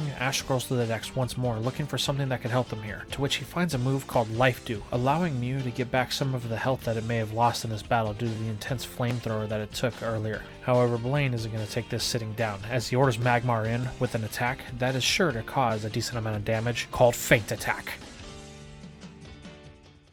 However, in this moment, it appears that Ash is going to be able to show that there may be more of a bond between him and Mew than everybody initially thought, as he gives the one command that he knows Mew can do, telling it to use Transform. Heeding the command of its trainer, the Psychic type chooses to take on the form of Ash's most powerful, yet also most untamed Pokemon on his team, Gyarados. This sudden type change in the middle of battle allows Mew to stave off a severe amount of damage from Magmar, and also puts things more in Ash's court, as when Magmar connects with the feint attack, Ash is able to counter by ordering Mew to use a Hydro Pump, dousing the fire type in the one element that it can't handle as it is pushed back into the gym wall just as it had done to Mew prior. The sheer force of this attack is enough to knock Magmar out and bringing the gym battle to an end, earning Ash his 6th gym badge of the region. As Mew transforms back into its normal self, Ash and it celebrate their victory for the first time ever. They are on the same page, and they were able to accomplish something as a team. It is here that Blaine presents Ash with the Volcano badge, bringing his badge count to 6. Then, the gym leader just so happens to mention it feels like Oak duped him into this battle. Ash and Mew are a far better team than they were given credit for. However, Oak reiterates that he didn't think that they were this far along, but it seems that Mew has really chosen to bond with Ash above all people. Then he turns to the boy, explaining to Ash that from this point out, Mew is his Pokemon, no matter what Ash says. No matter what happens, it is up to Ash to protect Mew, just like Professor Oak and Blaine had for all of those years. The two can no longer stay here on the island, as no matter what, eventually Giovanni will show up for them. The best thing they can do is to keep moving until Giovanni is finally caught and dealt with. Well, I guess I can continue the gym challenge, Ash says. After all, I only have 2 badges left. The boy then turns to Mew, asking if the mythical will help him on the rest of his journey, and maybe they can challenge the Pokemon League, to which, after it levitates around a bit, it nods and gives off a brief giggle, accepting Ash's request. With that, Ash decides to leave the gym, as after the long day that they've had, he would like to get some sleep. So he decides to spend the night at the Riddle Inn, and as the 2 old men watch Ash walk away, Blaine asks Oak if he's sure that was a smart idea. Eventually, no matter what, Ash is going to have to face down Giovanni, as he is one of the gym leaders of Kanto. The crazy old regional professor comments that it is a gamble, but we all knew that one day there would be a trainer that bonded with Mew, and when that time came, it would have to be that trainer and Mew to take down Giovanni. So whether we like it or not, the fate of everything that is going on is going to be in the hands of that boy. So we just have to do whatever we can to make sure he gets to where he needs to go. I get it, Blaine says. That's why you push so hard for the 2 to have a gym battle with me and my strongest Pokemon, so that way they could cement their bond. Unfortunately though, I don't think it's 100% there yet, as the 2 haven't had that many battles together, to which Oak confirms, but they're gonna have to put their faith in the boy. Now that it seems that Ash and Mew have bonded, the boy has to make up his choice on his next move, to which he wants to continue the gym challenge. However, there is still the glaring situation of the target on his back. Anybody from this illustrious Team Rocket is going to be looking for him and his Mew. So that begs the question of how does he obtain his last 2 gym battles and avoid this whole Team Rocket debacle while earning his chance to get into the Pokemon League. Ultimately, Ash makes the decision that he's going to have to head to the city of Saffron, as that's going to be the farthest gym away from his hometown of Pallet, and when he's on his way home, then he can stop by the 8th gym in Viridian City. It's what makes the most sense for logistical reasons. So the morning after his gym battle with Blaine, Ash bids Oak and the gym leader farewell, as he boards a boat bound for the coastline of Vermilion City. However, there's one thing that we're going to have to take note of here. Both Blaine and Oak failed to mention to Ash that Giovanni, the leader of Team Rocket, is also the leader of the final gym in the Kanto region.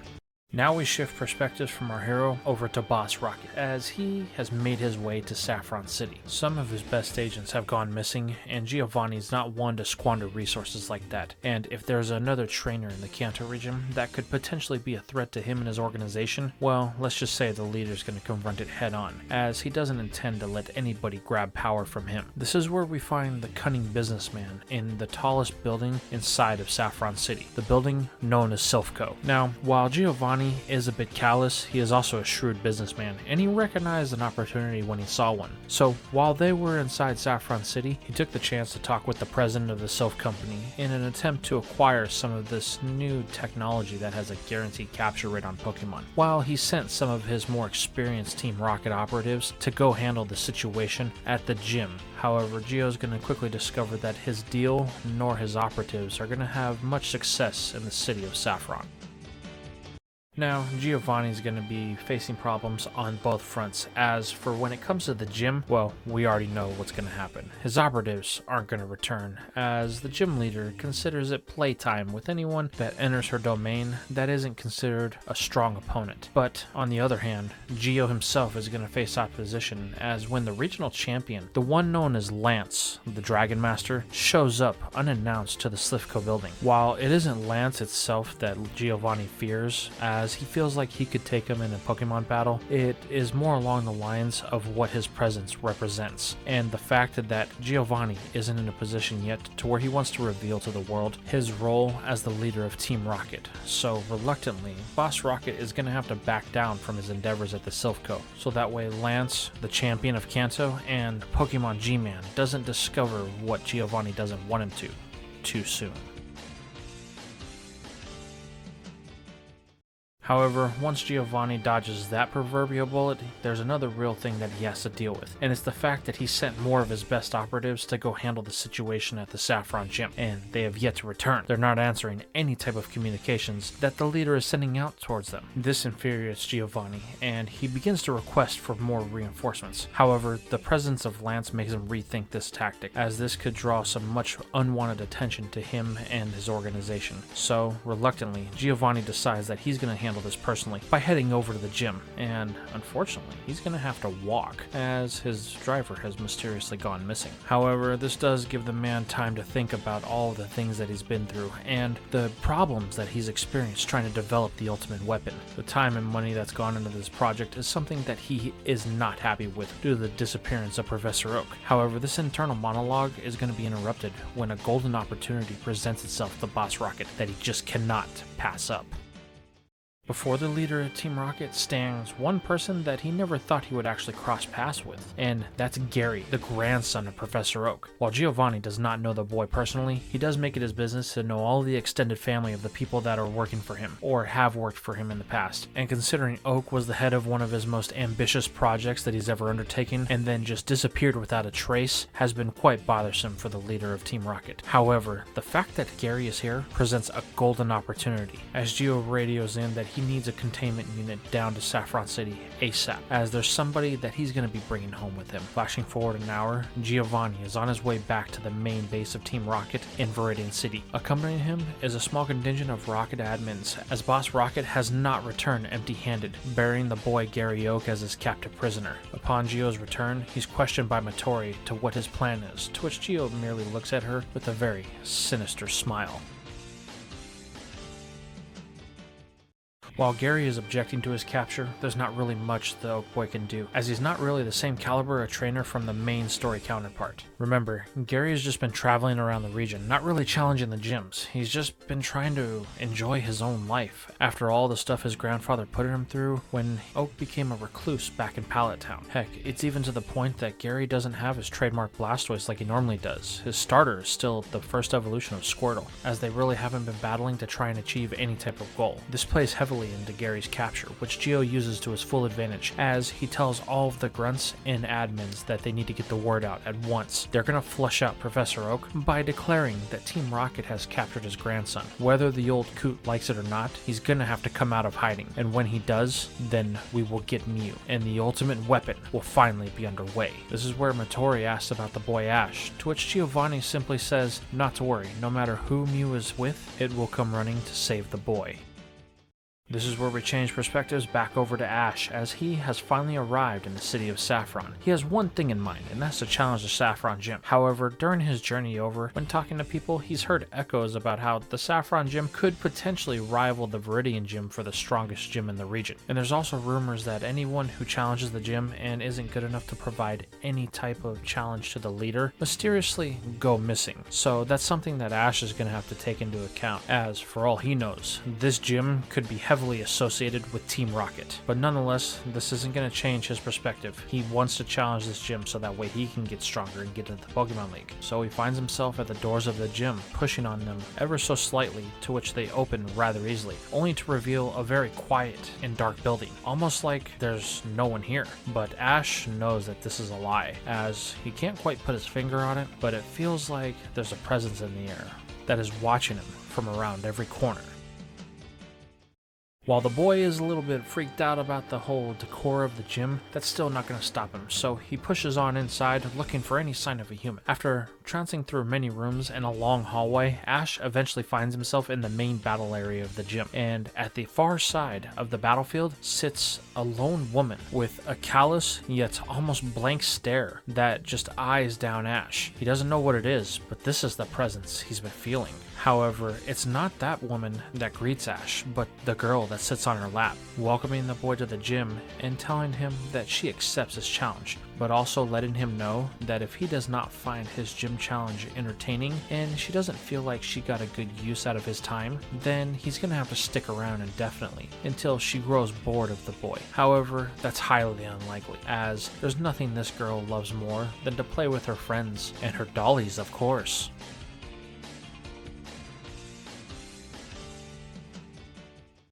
Even though he's trembling at his knees, Ash pushes this feeling out of his mind, turning his hat backwards and declaring that he, Ash Ketchum, will be walking out of this gym with a gym badge, no matter what the price. The little girl giggles slightly, as she seems enthusiastic about this challenge from our hero. So, in order to get things underway, she levitates the only Pokeball in her arsenal from her lap and sends it out to the battlefield. Before Ash can comment on how freaked out he is by this whole interaction, the ball pops, revealing the most powerful psychic type that a Pokemon trainer can catch in the region of Kanto, that of the fox Pokemon Alakazam. The girl giggles, simply telling Ash that she will only be using one Pokemon for this battle. However, she wants to get a chance to meet all of his, so she encourages Ash to use as many Pokemon as he has available to him. And also, please try not to use any poison types, as the last ones that used those didn't last very long, and I want to continue to have fun as much as possible. Ash thinks this girl's crazy. This battle's gonna be easy. He gets to use all of his Pokemon, and she doesn't want him to use poison types? Well, he's got news for her. He's got two dual types that just so happen to share the poison typing on his team. So, he decides that he's gonna use those first, to try and demonstrate that he doesn't fear her tactics. However, that opinion quickly changes, as when Bulbasaur and Beedrill are both sent out, they are quickly subdued in less than a minute, due to the awesome power of the psychic type Alakazam, forcing Ash to reevaluate his previous position on this girl and this gym battle being easy. However, that's not going to stop our hero, as the next two Pokemon are out are Clefairy, followed by Raticate, to which he figured Raticate would be able to cause some damage, but unfortunately, even its teeth couldn't break the psychic power of the fox. This just leaves two Pokemon, to which one of them Ash is absolutely terrified to use, but he sends in Gyarados anyway. However, the Serpent is quickly subdued, much to the surprise of our hero, leaving him with only one real choice left.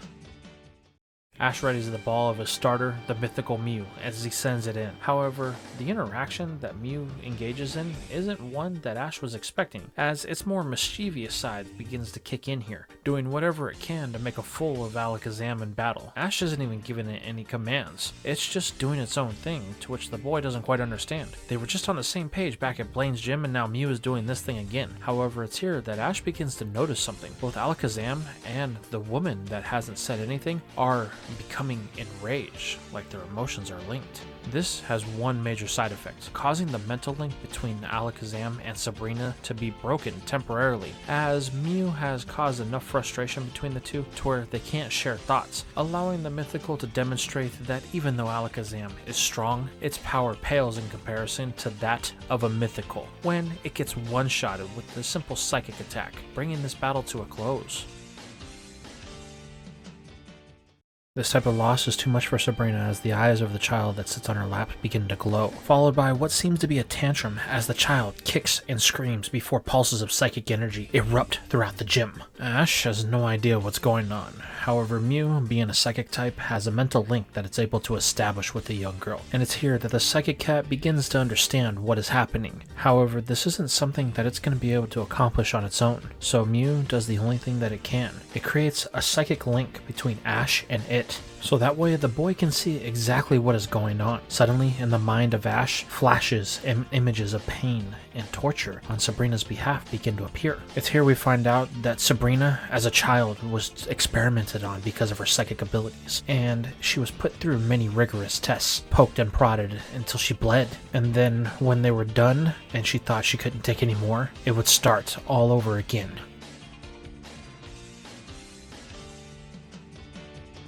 Even her parents, the ones that are supposed to care the most for the young girl, weren't there to protect her from this. As a matter of fact, they condoned it, and from Sabrina's perspective, they got joy out of watching her being tortured. However, both Ash and Mew can see this from a different angle, as her entire world was shattered, and the only thing she could see was what she could piece together with her mind to justify what she was going through. In reality, her parents had no idea what was happening, as they were told by government officials that their child was incredibly sick, and the only way she could be cured is if she was taken away to a facility and quarantined, so that way she wouldn't have any contact with the outside world, so that way they could monitor her with their type of experimental cures that they had. Her parents agreed, not knowing what they were really getting into, and they were even told that they would have the option to come see their child. However, this was all a front, as no matter how hard they tried, they were unable to gain any contact with the young girl after they had signed her life away.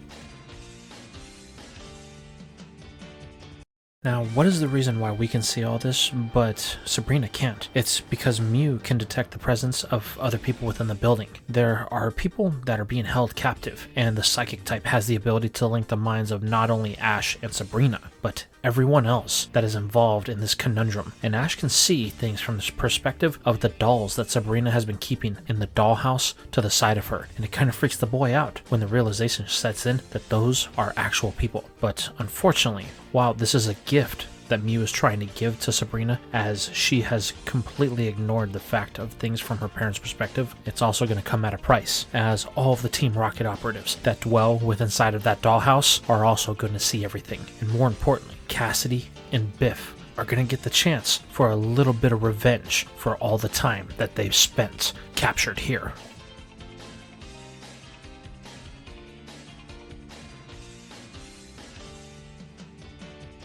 As the images play on through Sabrina and Ash's head, something begins to happen. A swirl of psychic energy and the pressure and intensity of the emotions that are accompanied by it begin to flood the entire gym, and Ash can barely hold on to the mental scape that Mew has created for him. However, the Origin Pokemon is going to do whatever it can to protect the boy, so it uses its psychic powers to create a barrier between him and the power of Sabrina's outburst, as the girl's eyes begin to glow wild and she lets out a yell. However, it's not a yell, it's a cry of sadness, as she is beginning to realize just what had happened. The truth is finally setting in for the gym leader, as she drops to her knees and her psychic powers fade, as does the girl that was in her lap, leaving Ash confused, but more importantly, as the transformation for everybody that she had captured wear off and a cloud of smoke appears, with a bunch of humans that Ash hadn't seen before now freed from the control of the girl.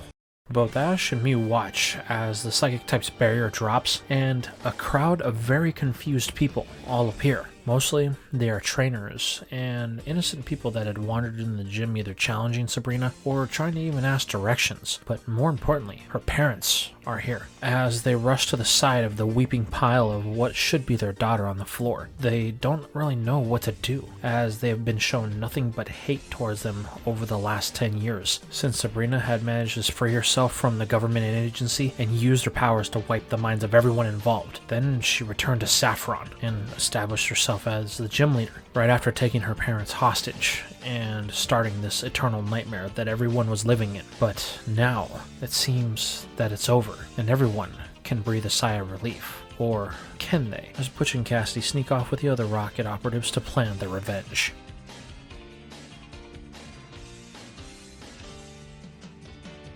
It is at this point that the gym begins to clear out, as the confused wander off trying to gain some sort of semblance of the life that they once had, leaving just Ash, Mew, Alakazam, which is currently unconscious on the floor, Sabrina, and her two parents. It's then Ash hears what he perceives to be a crying, and he is indeed correct. As he gets closer to Sabrina and her parents, he thought it may have been her parents crying at first. However, it's Sabrina. All of her emotions, the dam that she had built to block them all out, it has finally collapsed. They're coming out, and this could be a very dangerous scenario because of her psychic powers. If this is left unchecked, then there could be somebody that gets hurt if she manages to have an outburst. However, this is where Mew plays an important role, as he bridges the gap between Ash and Sabrina's mind once again. He can see that the girl is not crying out of frustration. She is crying because she is heartbroken. All the time that she could have spent with life full of happiness was robbed from her.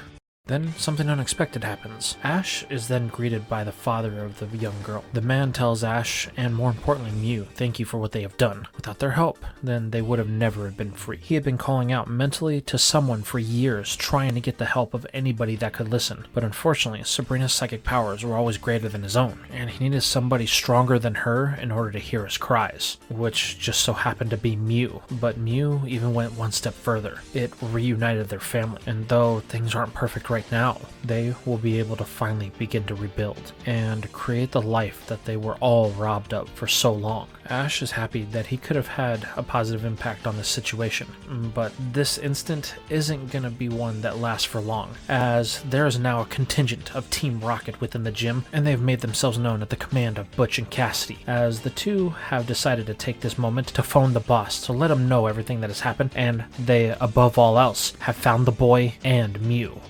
However, all these low-level rocket grunts are no match for a legendary psychic type like Mew, as it's seen this threat coming from a mile away due to it linking all of the minds of everyone in the gym. It knew very well of the ill intentions of all the low-level grunts, plus Butch and Cassidy. And it's here we see things happen simultaneously, as Butch and Cassidy both contact Giovanni directly to begin to inform him. However, the gym leader tells them that they need to get out of there as quickly as possible, but as they begin to respond, they freeze, as Mew has frozen every Team Rocket subordinate throughout the gym, preventing them from acting on their malicious intent. However, this is going to come at a cost, as Mew has to use its psychic powers to freeze the grunts. It is also still connected between Ash, Sabrina, and everybody else, so Ash knows full well of what's going on. However, they're not the only ones that are in on this mental scape, as Giovanni has been inadvertently linked because of Mew trying to stop Butch and Cassidy and them being in mid-conversation.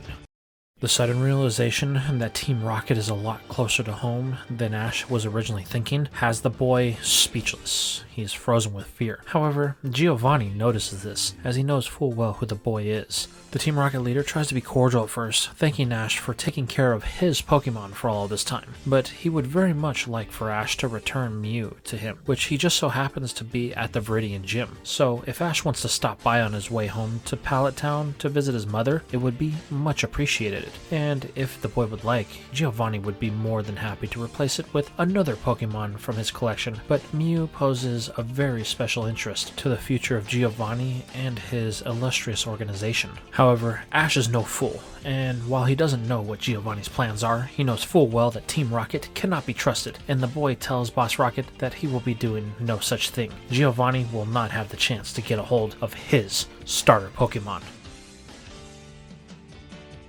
However, Giovanni merely chuckles to himself, as the boy is very vigorous with his demands, which angers Ash a bit, causing the boy to ask what's so funny, and Giovanni merely interjects, saying he finds it amusing that Ash thinks this was a request. This was a demand. Ash is to bring Mew to Viridian City and turn him over to Giovanni at once. However, Ash remains steadfast, refusing to waver in his convictions, as he tells Giovanni that he holds no power. Ash has Mew, and as long as Mew is with him, there will be no harm that comes to it, and there's nothing Giovanni can do to change that. However, Boss Rocket merely chuckles to himself a bit deeper this time, causing Ash to get even more infuriated, and this is going to have a negative side effect on the mental scape that Mew has created. Ash's aggressive emotions are screwing with the connection that it has with everything else, and the last thing the boy is going to see before it fades is Giovanni telling Ash that sometimes he has to be holding the cards to make the threat, as he sees Gary before everything fades to black. Now, while Gary and Ash were never really close friends in this timeline, the fact of the matter is he does know who the Oak Boy is, and is deeply concerned by the fact that Giovanni has gone out of his way to make sure that he has a pawn in the game. This anger and frustration is building within the boy, as Giovanni would do something so despicable, but unfortunately this is going to have a negative effect, as Mew is only able to be compatible with someone who has a positive outlook and positive emotions about himself. This is exactly why the psychic type could never fully bond with Professor Oak, as him being paranoid and always super aggressive towards everything, it prevented the two from being able to connect on any type of spiritual or emotional level, which is what a legendary like Mew needs in order for it to be bonded with a human. However, Ash isn't going to have time for that, as he has to do something to save Gary. So the boy tells Mew to create another mental scape, that way they can contact Professor Oak and inform him of what is happening. However, this time it's going to be far more difficult than it had previously, as with Ash's emotions running high, Mew is unable to complete the connection, and it's fuzzy at best. The only thing that Ash can get out to Professor Oak is that Gary has been captured in Viridian City. But luckily, this is enough information for the professor to immediately know what has happened before Ash and Mew fade away. The professor knows what he has to do. He cannot let his only grandson be a pawn in the game that he had started. So, reluctantly, he tells Blaine that he is going to have to leave. The professor is going to have to break his self-imposed exile in order to save the one family member that he has left. So, he boards a boat, leaving Cinnabar Island behind as he treks across the open ocean, with only one thought consuming every corner of his mind: the fact that he let a bunch of children fight the battle that he should have ended so many years ago.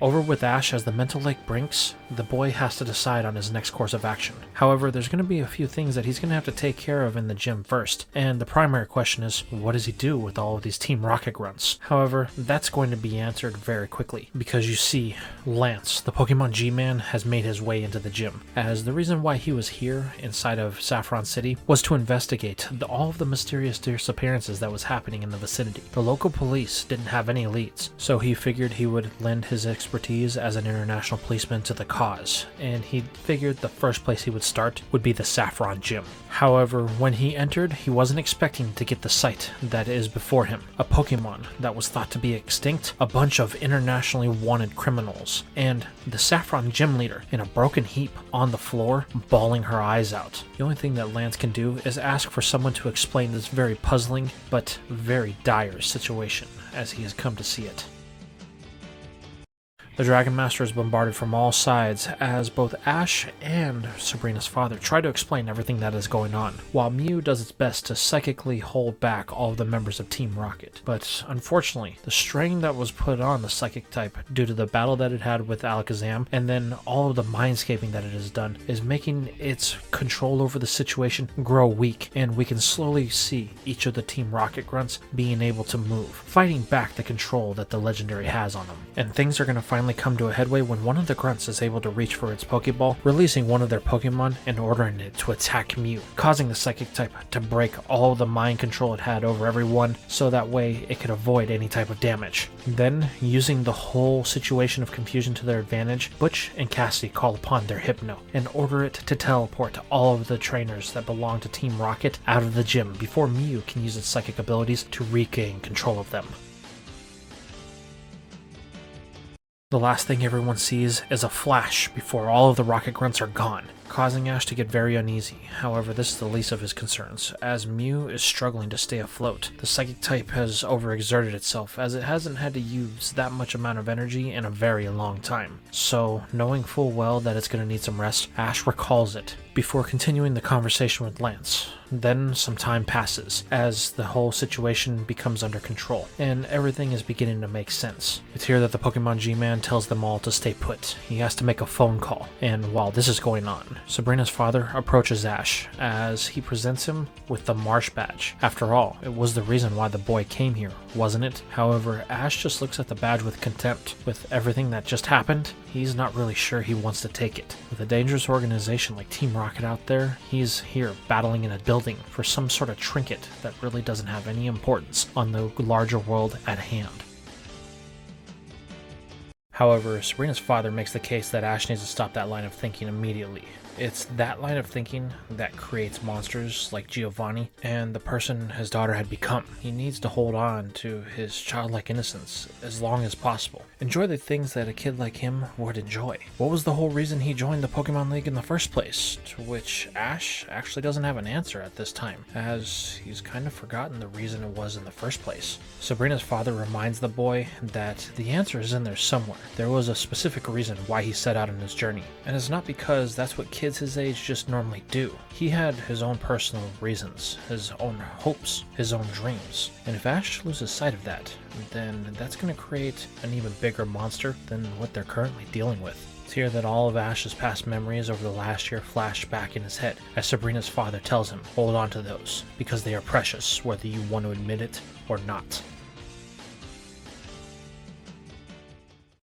The boy nods as he takes the badge from the old man before contemplating his next move. After everything that's happened, and now this Giovanni character wants Mew, even though a couple of months ago Ash would have gladly have given it up for all of the mischief that it had been causing him and all of the heartache, now the boy is more attached to it than ever. And even though they quite can't see eye to eye on everything yet, the fact of the matter remains, Ash isn't going to do that to any Pokemon that he has, as they're not just friends, they're his family as well. But he still has to resolve the issue of Gary, and because he has Mew, Gary will always be in danger as long as he is in the hands of Team Rocket. So, like it or not, Ash is going to have to get involved, but the question is, just what is he going to do about it? However, this is where Lance is going to re-enter the building after making his phone call. He tells Ash that he's going to need the boy to come with him. There's a lot that they need to debrief on, and the only way they can do that is for Ash to be in a safe spot, away from any potential threats.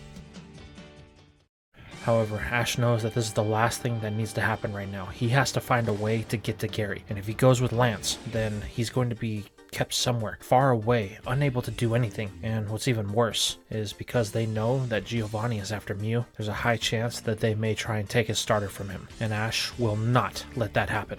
However, Mew is too tired to battle at this current time, and he's going to need something that could push their way through the champion. However, Ash thinks he may have just the Pokemon as he reaches for a ball on his belt. However, this is where Sabrina's father intervenes, putting a hand on the boy's shoulder before his eyes start to glow, and they teleport away, much to the angered protest of Lance, leaving him standing there, contemplating his next move. However, the Pokemon G-Man was not born yesterday, and he had a feeling that something like this may happen, and he knows full well that Sabrina nor her mother will not be of any help. So he picks up his communicator and dials a number before telling someone on the other end it's time that they mobilize.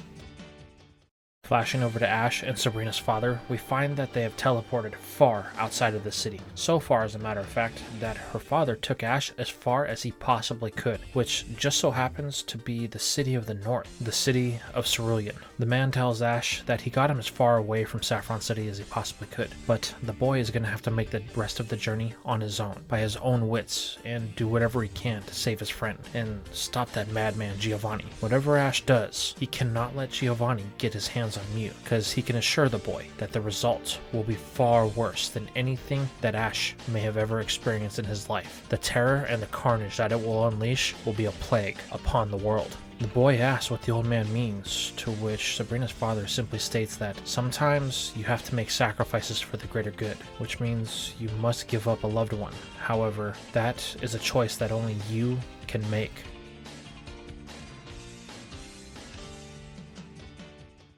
The old man then teleports away, leaving Ash standing there, dumbfounded. First he tells me to hold on to my childlike innocence, and then he tells me that I may have to make a sacrifice that I don't want to have to make. The boy doesn't like the fact that this man is talking in riddles, and now he's even more confused than when he started this journey. However, as he looks at the Marsh badge, Ash knows one thing. He's going to have to find a way to Viridian City, because if he doesn't, then things could get a lot worse for him and everyone else involved. But the question is, how is he going to get there? Taking the long way means weeks worth of travel, and by the time Ash gets there, it could be too late. Then there's also the obvious choice of trying to get some help by calling for some sort of taxi or ride service, but then again, Team Rocket may be in charge of all of those, and the last thing he wants is to be on some sort of watch list with them in charge of it. Gripping the badge tight, Ash knows exactly what he has to do, push forward, so reluctantly he sets off in the direction of the setting sun towards Viridian City.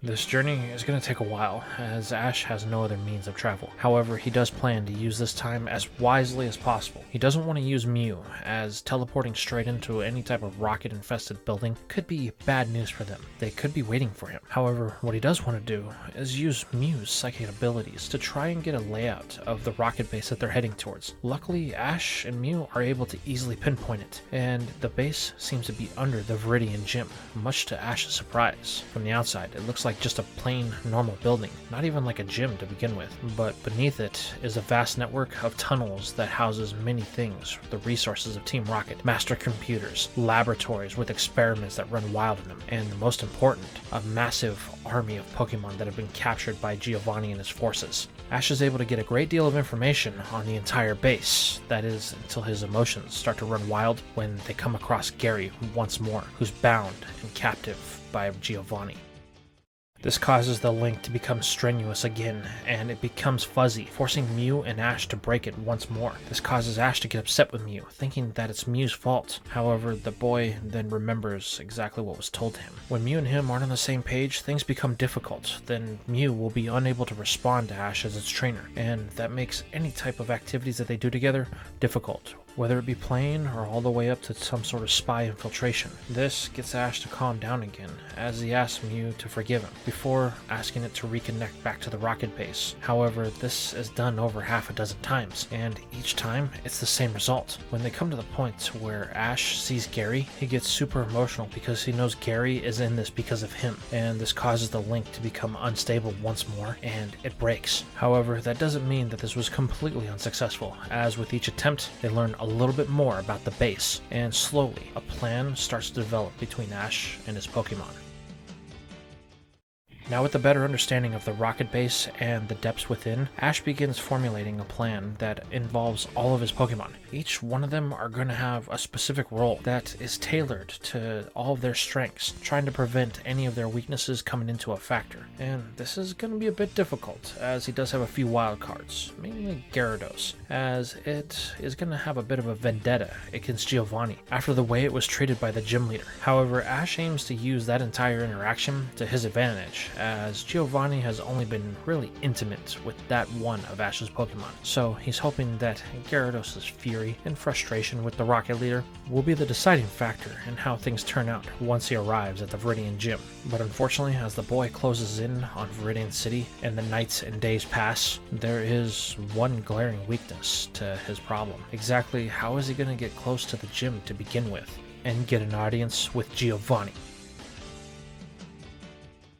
Ash racks his brain day and night trying to figure out a solution to this question. However, there's something that keeps replaying in his mind. What Sabrina's dad had told him, the childlike innocence, hold on to the things that he was holding dear. That's when it hits Ash, but it can't be that simple, could it? The boy spends days and nights thinking about this, as there's no other better solution that he's been able to come up with, but it seems to be the right one. After all, above all else, Giovanni is a gym leader, and he is a competitive person from what Ash can gather, so maybe that is the simplest but best solution. And slowly, as Ash continues to gain ground on his journey to his destination, it begins to feel like a good plan, and he's more and more confident in the decision that he has made. However, this is merely what he tells his Pokemon, as deep inside, when he lies awake at night, he is slowly becoming more terrified the closer they get to Viridian City. But unfortunately, try as he might, Ash can't put it off, as the day eventually comes when the boy stands on the hills above the city looking down, knowing full well that Team Rocket is probably aware of his presence, as Mew levitates by his side. The psychic cat gives one last look at its trainer, before psychically asking if he's sure that this is the path that he wants to take. However, Ash nods, knowing full well that they have no better idea, and unfortunately, they're out of time to think of anything else, as they have to face this head on. Hopefully, they haven't arrived too late, and Gary is still okay, but Ash knows he has to hurry, so reluctantly, he sets off deep into the city, doing his best to make his way to the Viridian Gym, knowing full well the moment he stepped into the city limits that eyes were all over him and his starter Pokemon. However, the boy chooses to ignore this, as he knows the one place that he has to go, and as long as he stays on the path, they seem to be left alone as they close in on the final gym of the Kanto region. As Ash and Mew arrive, there are two giant guards that stand outside of the gym that look like they belong outside of the Roman Colosseum. However, they say nothing, merely gesturing for Ash to head inside. With a deep sigh and a look to Mew, the boy knows that they have nothing else to do or lose, so they decide to head in. However, this is not going to be a simple greet and talk, as when Ash arrives inside, the door closes, leaving him inside of a pitch black building, before a blinding light shines from just above our hero, revealing the boss rocket himself, Giovanni, sitting in a chair, as he cordially greets the boy with Gary standing next to him. However, that feeling of cordialness is going to quickly subside as Giovanni demands that Ash hand over Mew, but the boy refuses, telling Giovanni that's not the reason he came here. He's only here for Gary. And if Giovanni makes it hard, then Ash will have to do something about it. This causes the gym leader to laugh. Please, enlighten me about this grand master plan that you have to stop me. Ash throws back his vest as he begins to reach back onto his belt for a Pokeball. However, this is quickly stopped as from the shadows emerge two people, Cassidy and Botch, as they grab the arms of the boy, stopping him from reaching for anything, with Giovanni shaking his head. That's not such a good idea in my gym, boy. Giovanni's tone then changes, telling Ash that he tried to be polite about it. Now he will take Mew by force. But Ash simply asked the gym leader to wait. After all, he didn't hear his proposal. Being the philanthropist that he is, Giovanni is intrigued by this, as some kid would have a proposal for him, so he commands the grunts of the gym to stop, as he wants to hear this so-called proposal from the kid. However, Ash requests that he be freed from Butch and Cassidy before he does so, to which Giovanni obliges. After all, Ash is far outnumbered. So what is it, boy? What is this proposal you have for me? Reaching back onto his belt, Ash pulls out a Pokeball. It's simple. We have a Pokemon battle. Winner take all.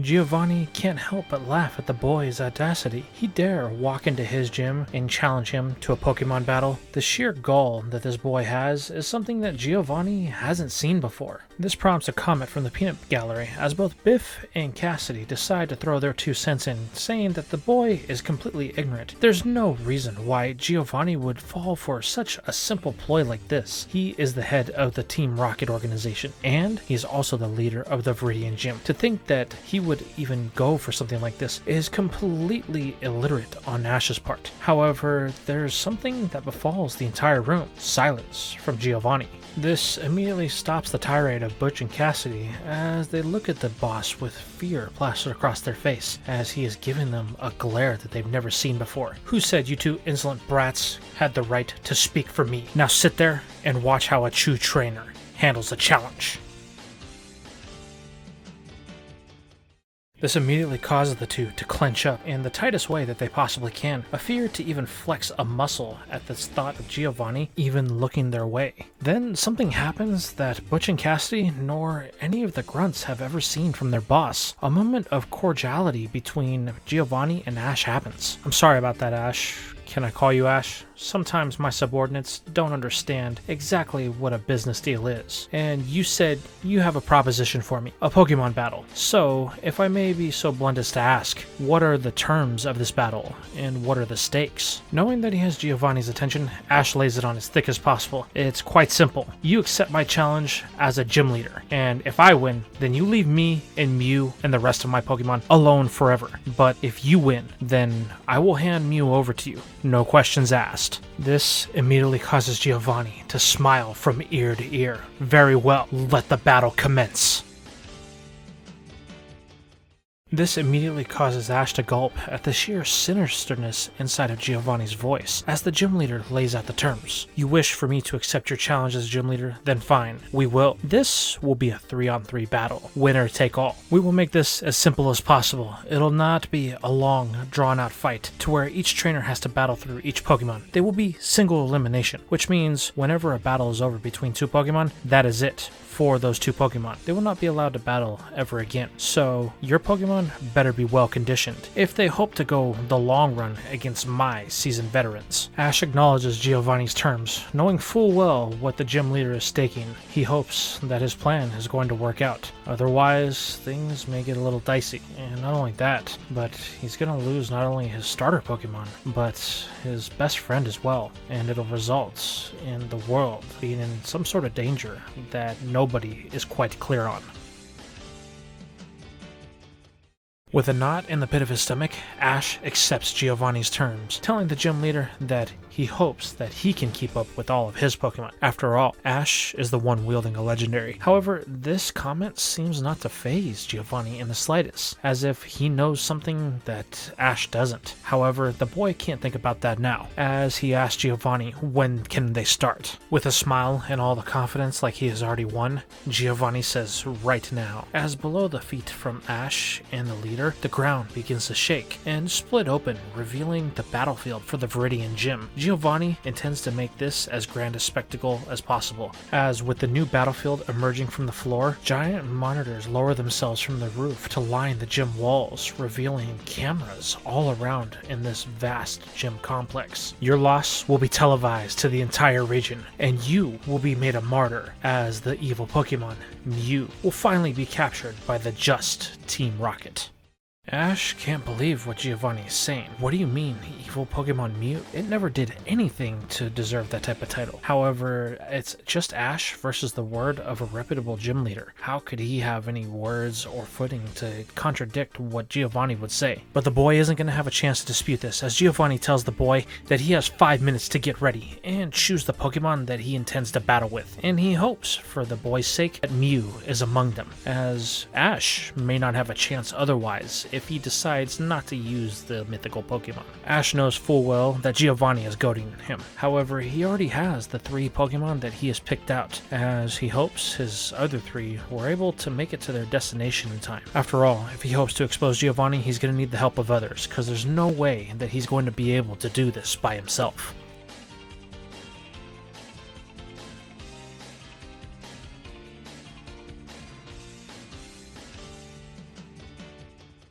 Digging in his feet, Ash tells the gym leader that he doesn't have to wait. He can get started right now. He already knows which of his Pokemon will be used to take down Giovanni and his evil organization. This causes Giovanni to smirk, as he appreciates the boy's tenacity. However, no amount of bravado in the world will be able to save him from the leader, as he says, "Alright, then let's begin." So confident in his abilities as the strongest gym leader in the CANT region, Giovanni wastes no time in revealing his first Pokemon, a very massive and very bulky Pokemon known as Rhydon. As the quarter-ton ground type hits the field, it lets out a loud roar, establishing that this is its own territory, and if Ash wishes to make any type of presence in it, then it's going to have to match the ground type's power. The boy can clearly see that this Pokemon is a seasoned battler, and it's probably one of Giovanni's strongest. Its loss streak must be minimum. However, he thinks he has the perfect Pokemon that he can use, someone who's been waiting to get some payback.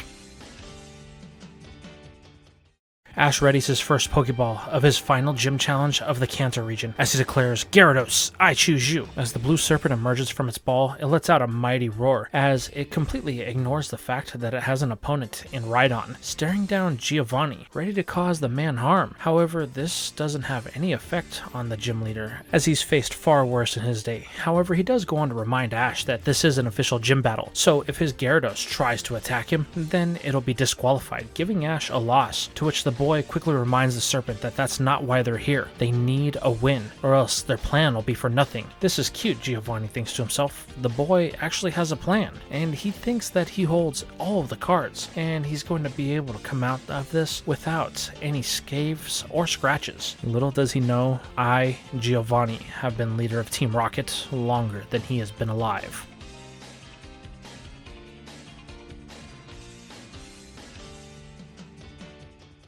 Giovanni then gives Ash the first move, telling the boy that he better make it count, to which Ash immediately orders Gyarados to use the Hydro Pump, to which the serpent wastes no time in executing, putting the ferocity of all of the rage it has towards Giovanni and anyone that represents him into the attack. However, Rhydon merely just takes it, barely even being pushed back before staring Gyarados down in the eyes, while retaliating without so much as a murmur from Giovanni, as it connects with Gyarados using a move called Shockwave that is an electric-based attack, and it's 4 times the damage that Gyarados can handle. This results in the serpent being one-shotted, as the battlefield was drenched with water, and the Shockwave had a perfect path leading straight to Gyarados, much to the surprise of Ash and the pleasure of Giovanni. Well, it looks like I took the first win, the gym leader says, as he recalls Rhydon, thanking it for the power that it demonstrated here. You're gonna have to do a lot better than that if you hope to have any chance at winning, boy.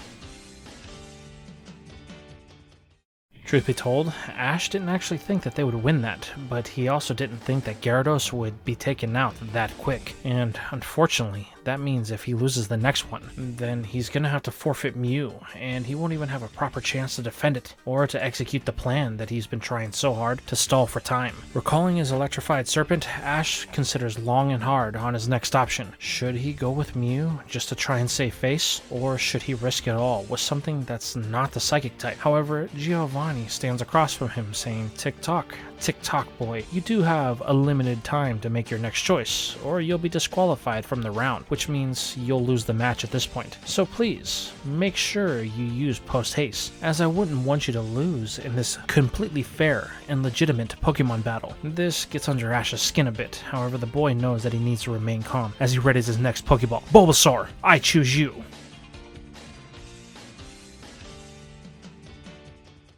Giovanni finds this choice amusing, as Ash is trying to use type advantage to beat him. However, he's not going to work, as even though he's going to give Ash another handicap, he knows that the boy's Pokemon just won't be able to stick it out against his mons, as he decides to use something of a newer stock among the Pokemon that he's gathered around recently. With a dastardly smile, Giovanni pops his second ball, as a Pokemon that Ash has never seen before emerges from the flash of light. Giovanni reveals that this is a mon known as Sandaconda, and it's all the way from the far-off Galar region. Ash better be careful, because they don't appear here in the Cancer region, so he has no idea what this thing is capable. With a gulp, Ash knows that Giovanni isn't lying, and he tells Bulbasaur that they need to be on guard. They have to attack from a distance, so he immediately orders it to use a Razor Leaf. However, Sandaconda simply counters with a Sandstorm, knocking back the leaves, proving that even though Ash has the type advantage once again, it's not going to make much of a difference.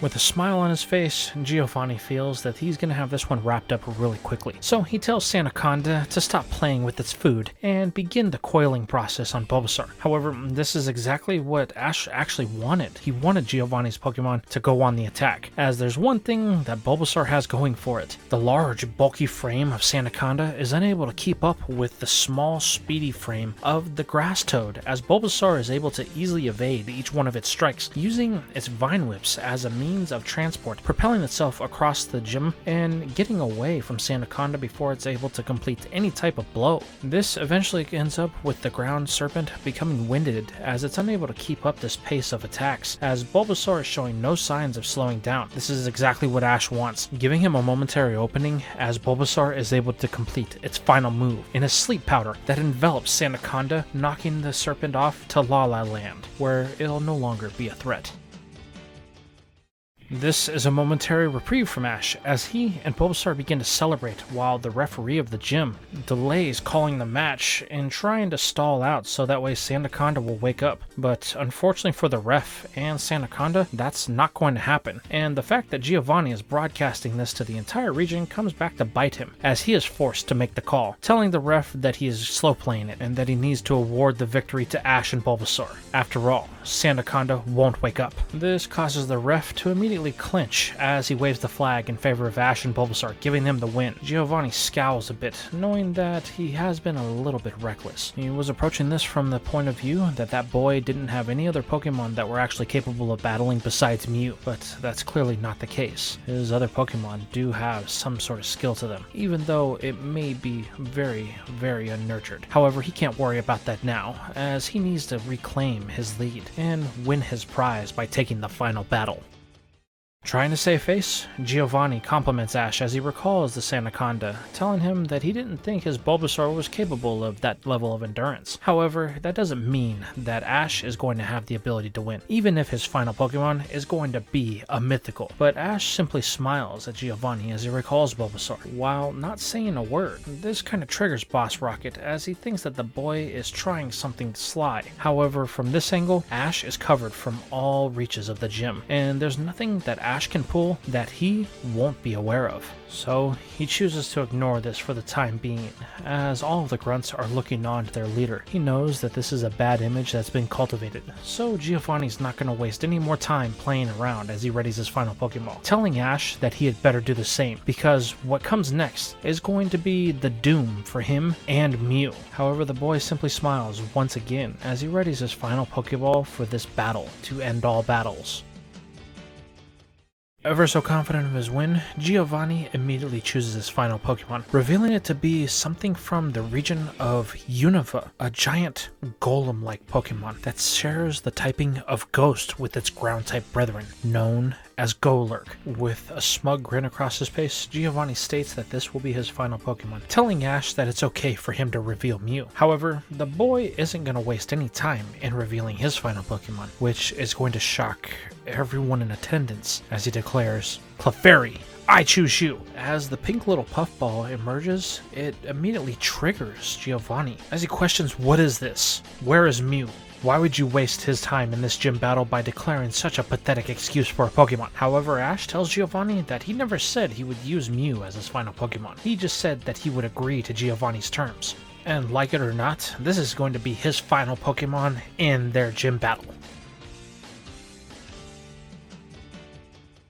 With Giovanni now triggered, Ash knows this is exactly what he was trying to achieve. The boss Rocket is beginning to reveal his true colors as he demands for Ash to stop wasting his time, produce the Pokemon that they knew that he was going to battle with. However, Ash just states that this is the Pokemon he intended to battle with the entire time, and if Giovanni was refusing to engage with battle with Clefairy, then that means he's going to forfeit the battle, giving Ash the win. This causes Giovanni's eye to begin to twitch a bit as it's clear that Ash is clearly mocking him.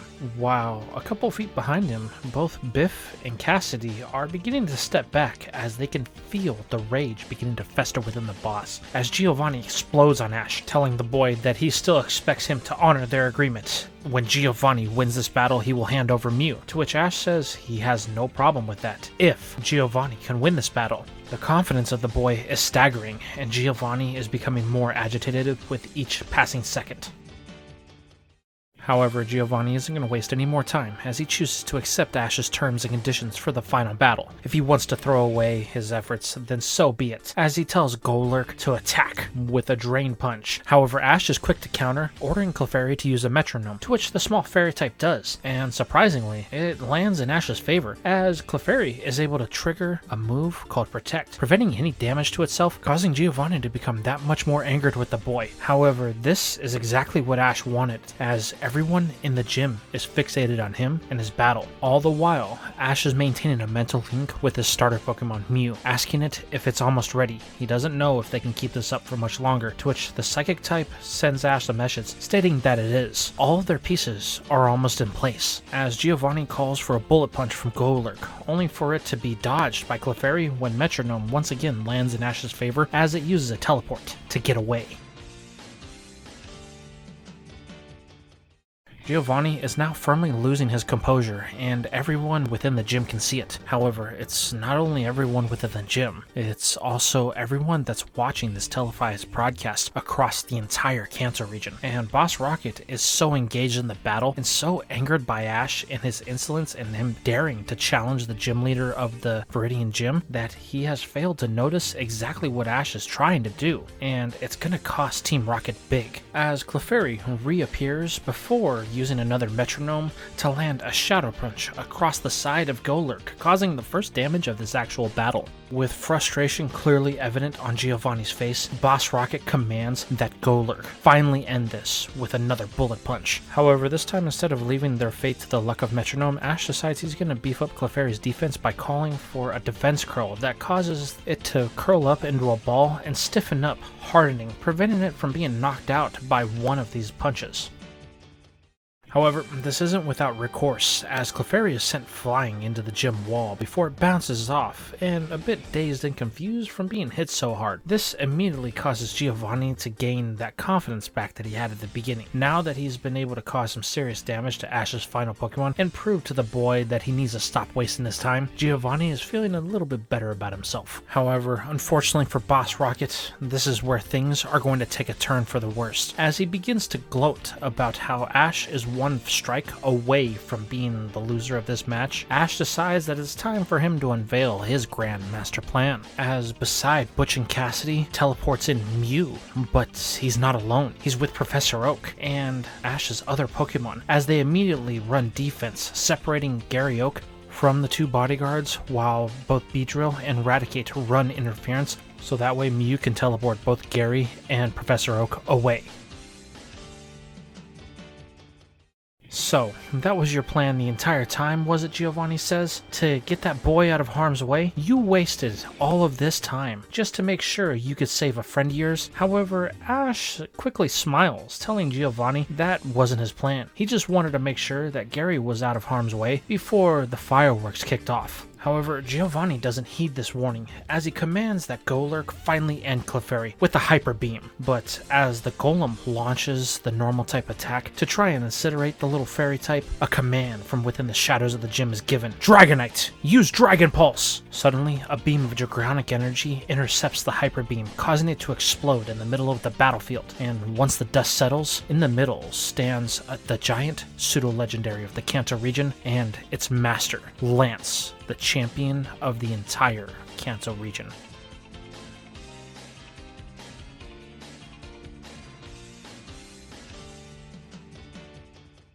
This causes Giovanni to sneer a bit, as he tells Lance that he has no business in his gym, so he might as well just take his Dragonite and leave, before harm befalls both it and him, considering he has the numbers. However, Lance simply smiles. You haven't been paying attention to what's been going on, have you, Giovanni? This is when Boss Rocket begins to look around, as he realizes that all of the grunts that were inside of the gym, as well as Butch and Cassidy, have been surrounded by people, but not just any people. The members of the Elite Four of the Kanto region, the gym leaders, anybody that Giovanni may have wronged over the last couple of years, anyone that has any form of status and power within the region. They have appeared here in the gym, but how? How do they all get past the security and all of the personnel? It doesn't make any sense. But then he looks across the battlefield as Ash stares at him, smiling. You're the reason for this, aren't you?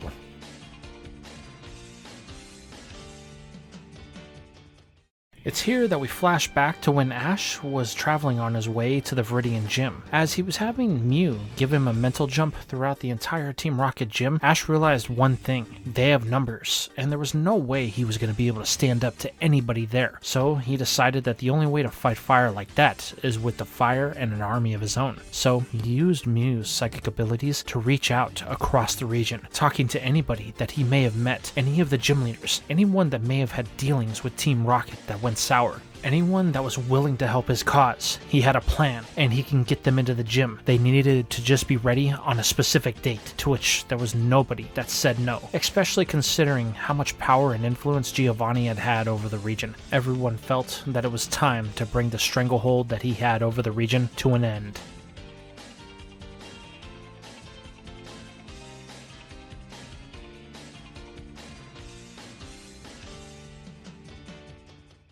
So Ash decided that he would be the distraction, while Mew was the pawn mover, slowly teleporting everybody in the gym, one by one, while all eyes were on him. He would use this as cover, so that way they can put all their pieces in position, and then slowly they would begin to take out one member of Team Rocket after another, until the number games were in their favor. This is where we flash back to the current time, as Giovanni is beginning to realize that this was Ash's game. He never intended to win the gym battle. He just wanted to make sure that all eyes were focused on him, and in Giovanni's hubris, he broadcasted everything to the entire region. Now everyone is aware of the dealings of Team Rocket and what they do in the shadows. The Rocket leader can't believe it. He's been outsmarted by this kid, this 10-year-old brat. And what's worse is, Giovanni believed that he was goading Ash the entire time, to which it was actually Ash leading every step of this day, leaving Giovanni to look like the fool.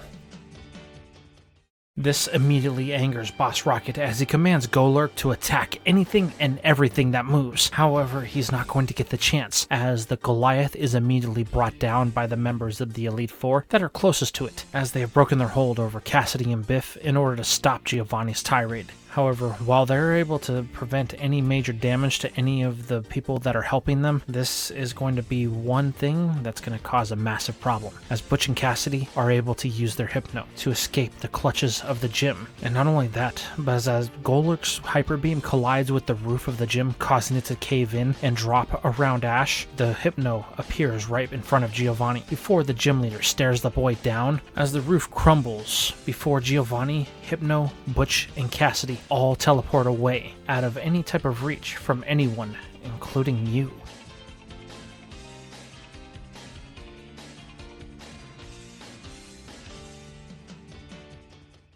This leaves everyone to try and evacuate the crumbling building. Luckily, Mew has enough strength left within it to psychically grab everyone before teleporting just outside of the gym as the building implodes inside of itself. This leaves Ash to look on as he realizes one thing. His journey throughout the CANT region has come to a screeching halt, as he's not going to get the chance to actually compete in a league. However, Lance looks down at the ground, only to pick up an item. It's an Earth badge, the one that Giovanni gives out to anybody that's been able to beat him. You know, kid, no one's been able to beat this gym leader in many a year. However, I think with your planning and scheming, you're the first one to actually be able to pull it off, so I think you deserve this. Ash takes the badge, only to look at it with a realization setting in. Even though he has the final badge, the truth of the matter is, as long as Giovanni is out there and he is in possession of Mew, he will never truly be able to enjoy life or do anything he wants until this is dealt with.